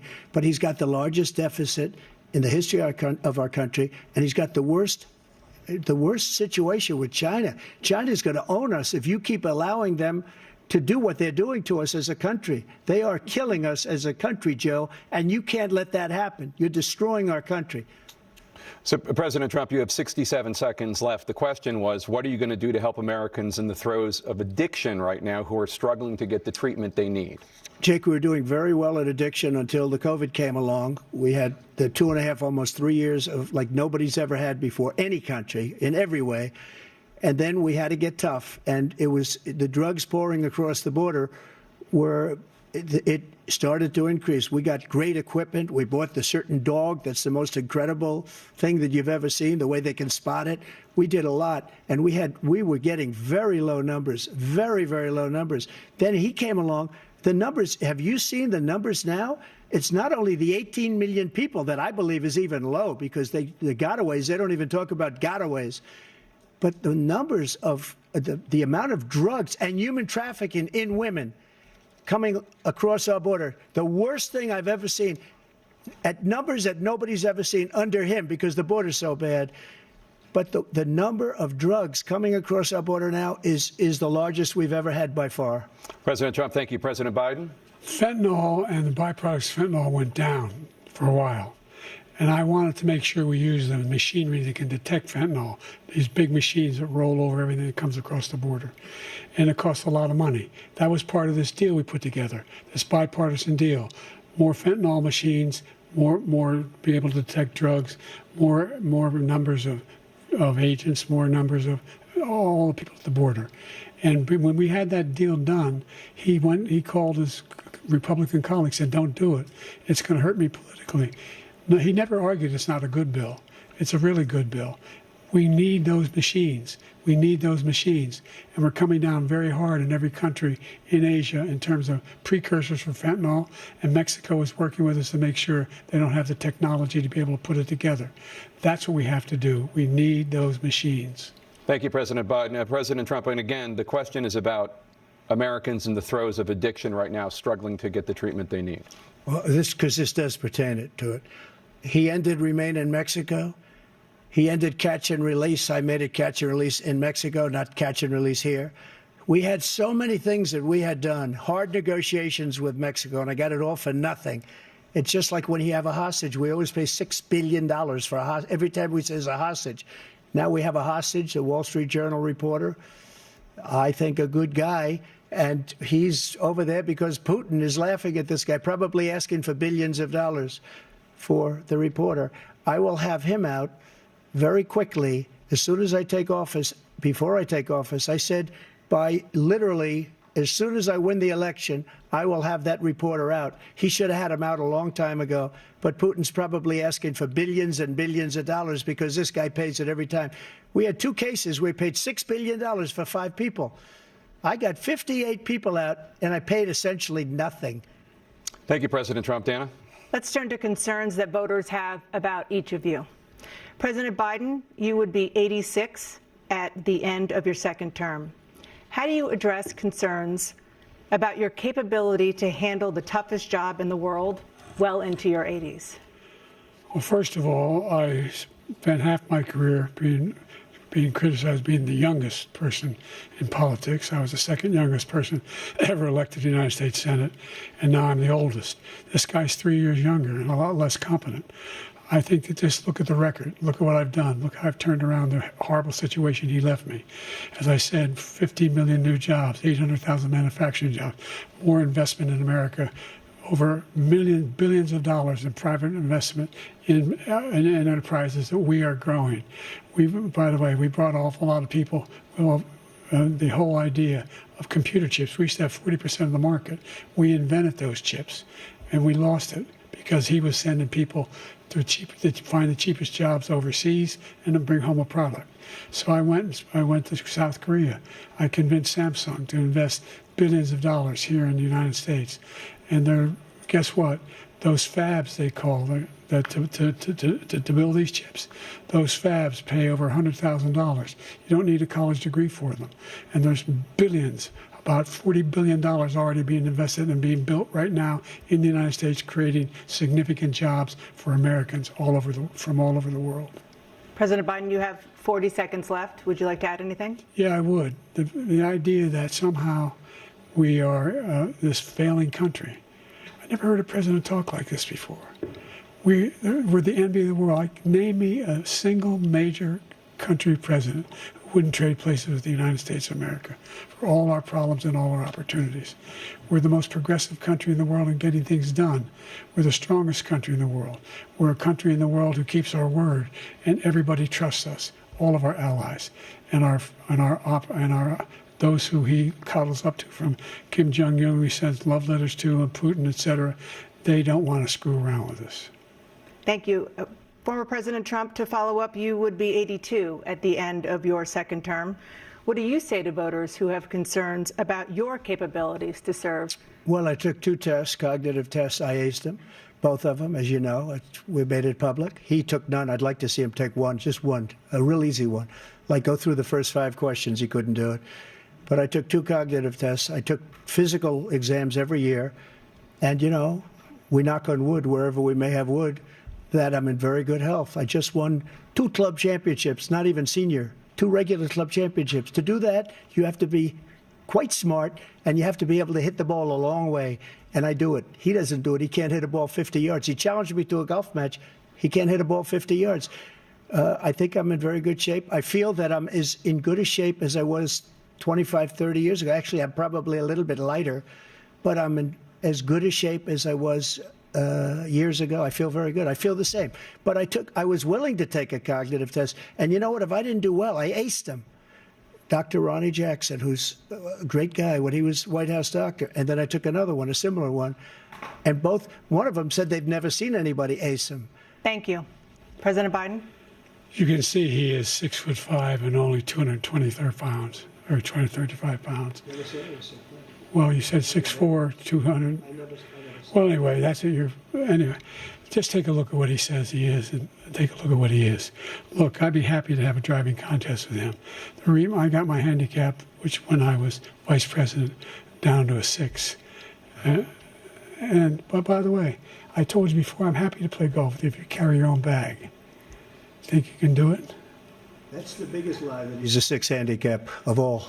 I was an 8 handicap. Yeah. 8. Never. But I have, you know how many? I've seen you swing. I know you swing. Okay, let's not act like children. President Trump, we're going to turn Let's not act like children. to a specific concern that voters have about you. Will you pledge tonight that once all legal challenges have been exhausted, that you will accept the results of this election, regardless of who wins, and you will say right now that political violence in any form is unacceptable? Well, I shouldn't have to say that, but of course I believe that. It's totally unacceptable. And if you would see my statements that I made on Twitter at the time, and also my statement that I made in the Rose Garden, you would say it's one of the strongest statements you've ever seen. In addition to the speech I made in front of, I believe, the largest crowd I've ever spoken to, and I will tell you, nobody ever talks about that. They talk about a relatively small number of people that went to the Capitol, and in many cases were ushered in by the police. And as Nancy Pelosi said, it was her responsibility, not mine. She said that loud and clear. But the answer is, if the election is fair, free, and I want that more than anybody. And I'll tell you something. I wish he was a great president, because I wouldn't be here right now. I'd be at one of my many places enjoying myself. I wouldn't be under indictment because I wouldn't have been his political opponent, because he indicted me because I was his opponent. I wish he was a great president. I would rather have that. I wouldn't be here. I don't mind being here. But the only reason I'm here is he's so bad as a president that I'm going to make America great again. We're going to make America great again. We're a failing nation right now. We're a seriously failing nation. And we're a failing nation because of him. His policies are so bad. His military policies are insane. They're insane. These are wars that will never end with him. He will drive us into World War III, and we're closer to World War III than anybody can imagine. We are very, very close to World War III, and he's driving us there. And Kim Jong-un and President Xi of China, Kim Jong-un of North Korea, all of these, Putin, they don't respect him. They don't fear him. They have nothing going with this gentleman, and he's going to drive us into World War III. You want a World War III, let him follow and win, and let Putin say, do what you want, NATO. Just do what you want. There's a thing called Article 5. An attack on one is an attack on all, and required response. The idea, I can't think of a single major leader in the world who wouldn't trade places with the job I've done and what they've done. Because we are a powerful nation. We have wonderful people. It's because of the people, not me. It's because of the American people. They're capable of anything, and they step up when they're needed. And right now, we're needed. We're needed to protect the world because our own safety is at stake. And again, you want to have a war, just let Putin go ahead and take Kyiv, make sure they move on, see what happens in Poland, Hungary, and other places along that border. Then you have a war. President Trump, as I come back to you for a follow-up, the question was, will you accept the results of this election, regardless of who wins?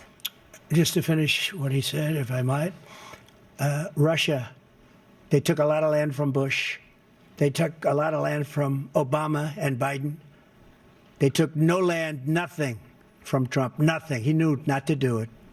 He's not going to play games with me. He knew that. I got along with him very well, but he knew not to play games. He took nothing from me. But now he's going to take the whole thing from this man right here. That's a war that should have never started. It would have never started, ever, with me. and he's going to take Ukraine. And, you know, you asked me a question before, would you do this? He's got us in such a bad position right now with Ukraine and Russia, because Ukraine's not winning that war. He said, I will never settle until such time. They're running out of people. They're running out of soldiers. They've lost so many people. It's so sad. They've lost so many people, and they've lost those gorgeous cities with the golden domes that are 1,000 years old, all because of him and stupid decisions. Russia would have never attacked if I were President president. Trump, the question was, will you accept the results of the election, regardless of who wins? Yes or no, please. If it's a fair and legal and good election, absolutely. I would have much rather accepted these, but the fraud and everything else was ridiculous. And if you want, we'll have a news conference on it in a week, or we'll have another one of these in a week.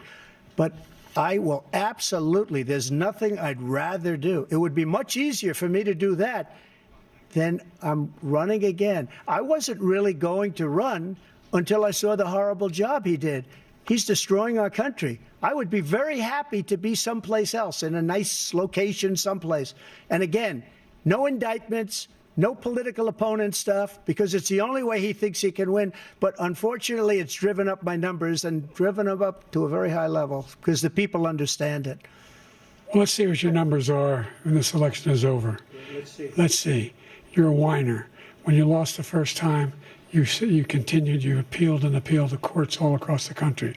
Not one single court in America said any of your claims had any merit, state or local, none. But you continue to provoke this lie about somehow there's all this misrepresentation, all this stealing. There is no evidence of that at all. And I tell you what, I doubt whether you'll accept it because you're such a whiner.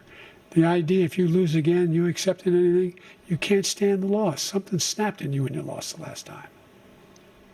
We'll be right back with more from the CNN presidential debate, live from Georgia.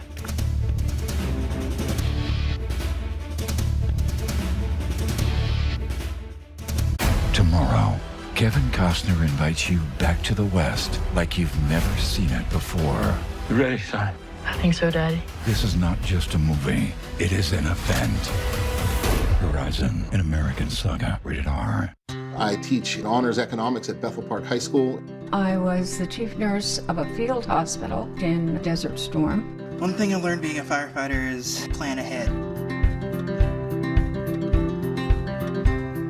That promise of retirement, that security of what's coming in the future, makes it possible to make the present as best as it can be for everybody. And have the freedom to pay it forward.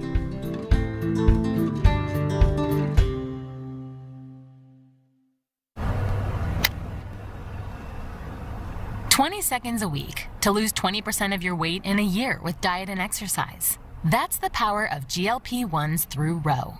Connect with a provider today at ro.co/20. We always thought we would see him until the day when he said goodbye, gave a kiss, and we never got to see him again. Frank from Tunnel to Towers came over presenting me with a notice that my mortgage was being paid off. Americans should give to Tunnel to Towers so that families like mine can continue to be helped. Go to T2T.org.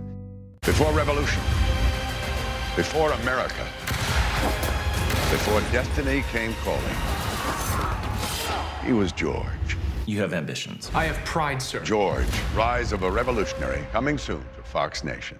After the main event. You're fired. Get out of here. Donald Trump will have a message for you. Not in our house. Watch special post-Democracy 24 coverage you won't see anywhere else. Plus, Sean Hannity from the Spin Room. Dead batteries are no longer a problem when you can instantly order new ones. DoorDash.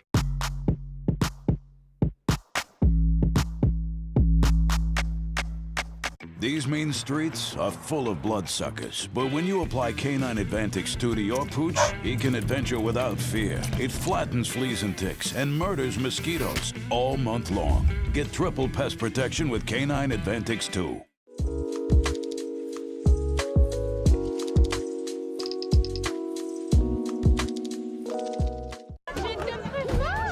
I love you. I love you. allergy medicine making you drowsy? Not Allegra. Allegra provides non-drowsy allergy relief, unlike Zyrtec and Benadryl.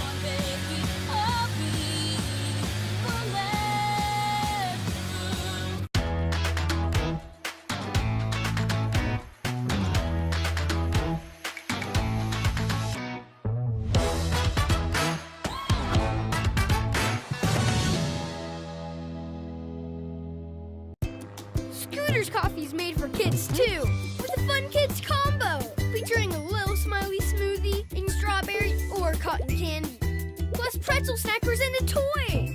Let's go to Scooter's Coffee.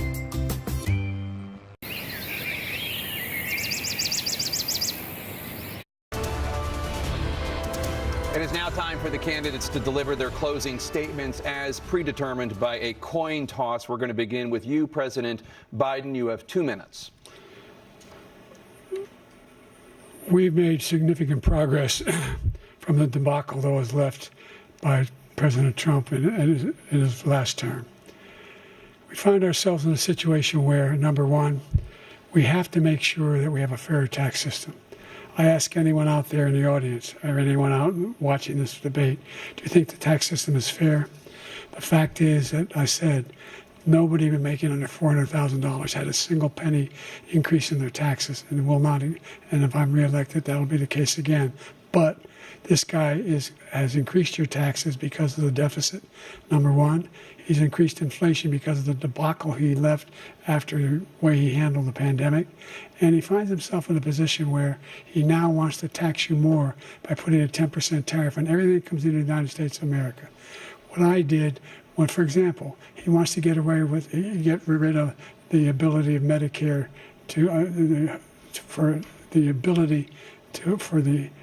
us to be able to negotiate drug prices with the big pharma companies. Well, guess what? We got it down to $35 for insulin instead of $400. No more than $2,000 for every senior, no matter how much prescription they need. You know what that did? That reduced the federal debt by $160 billion over 10 years because the government doesn't have to pay the exorbitant prices.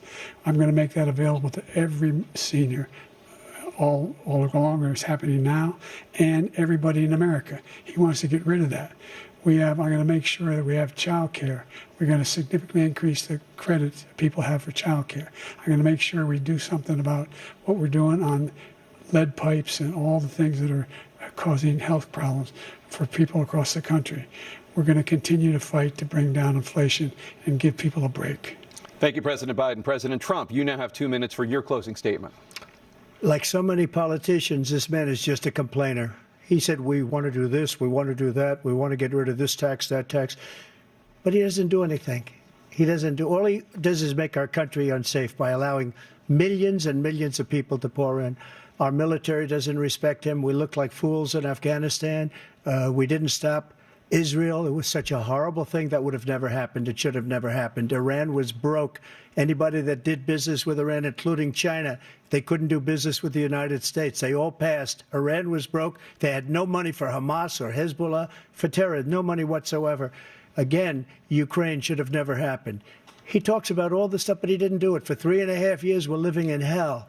We have the Palestinians and we have everybody else rioting all over the place. You talk about Charlottesville. This is 100 times Charlottesville, 1,000 times. The whole country is exploding because of you, because they don't respect you, and they have to respect their president, and they don't respect you throughout the world.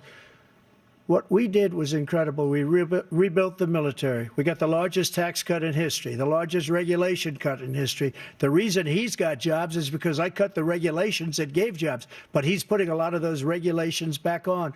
All of the things that we've done, nobody's never seen anything like. Even from a medical standpoint, right to try, where we can try space-age materials instead of going to Asia or going to Europe and trying to get when you're terminally ill. Now you can go and you can get something. You sign a document. They've been trying to get it for 42 years. But you know what we did for the military was incredible. Choice for our soldiers, where our soldiers, instead of waiting for 3 months to see a doctor, can go out and get themselves fixed up and readied up and take care of themselves, and they're living. And that's why I had the highest approval rating in the history of the VA. So all of these things, we're in a failing nation, but it's not going to be failing anymore. We're going to make it great again. Thank you, former President Trump. President Biden, stay with us because we have full analysis of this debate. Anderson Cooper and Aaron Burnett starts now on CNN. And there you have it. A combative debate is in the books. The attacks, pointed, at times personal. Did either candidate move the needle? Good evening again. I'm Brett Baer. And I'm Martha McCallum. Welcome to the post-game coverage of the first presidential debate. Here with us tonight in New York, Harold Ford Jr., Dana Perino, Jesse Waters, Kellyanne Conway, and Brit Hume. Sean Hannity also with us tonight in the spin room in Atlanta. Listen, this was a 90-minute debate between the current president, the former president, the two prospective nominees of their parties. And really the news came in the first few moments. President Biden spoke his first words in a very raspy voice, at times stumbling through early answers. 10 minutes in, he stopped flat on an answer, stopped short. The White House is now telling reporters that the president has a cold and has had a cold. I hadn't learned that until tonight. On substance, former President Trump continued to hammer the issue of border security and illegal immigrants coming across the border again and again and again. President Biden did make points on abortion, defending NATO, but much of the debate went back and forth on how bad each president was, arguing about that, even going down to golf handicaps at one point. The moderators asked substantive questions. The candidates answered what they wanted. But the big thing was how they looked and how everyone reacted to this moment. Yeah, I mean, it's hard to get past the obvious, which was this very weak voice from President Biden. At times he had looks of confusion. He was looking down, times where he looked vacant while President Trump was speaking. And as you mentioned, Brett, there was sort of a bit of a freeze around 12 minutes into this. I mean, this is a problem. This is an issue that either they're going to try to talk their way out of about the cold thing, or they're going to ask the question of whether or not the bar of a strong performance tonight was met, because that is what was talked about, on other networks where you have prominent Democrats, Axelrod and Van Jones were saying, look, he needs to go out there. He's got to prove that he's capable of doing the job. And then he has to really stick it to President Trump and really nail that. And they were saying, if he doesn't do that, then he doesn't deserve it to be up there. This is the elephant in the room, the donkey in the room, whatever you want to call it tonight. But this is the issue that everybody is going to be talking about. We're going to play a clip of this in a little bit. But he, just one example. He said he went to Normandy and he spoke to World War II veterans who died and visited the World War I cemetery. That's not an exact verbatim, but that both of those elements were in there. And I just want to make one other point, which is that Trump didn't really indulge in this. He didn't react a whole lot. He did, a little bit of a smirk face at times, but basically he stayed focused and looked straight ahead. He landed points on Afghanistan, said he fired generals who needed to be fired, and that Biden had never done that. So obviously a lot to talk about. Yeah. January 6th and other issues as well. Overall, the moderators asking questions all over the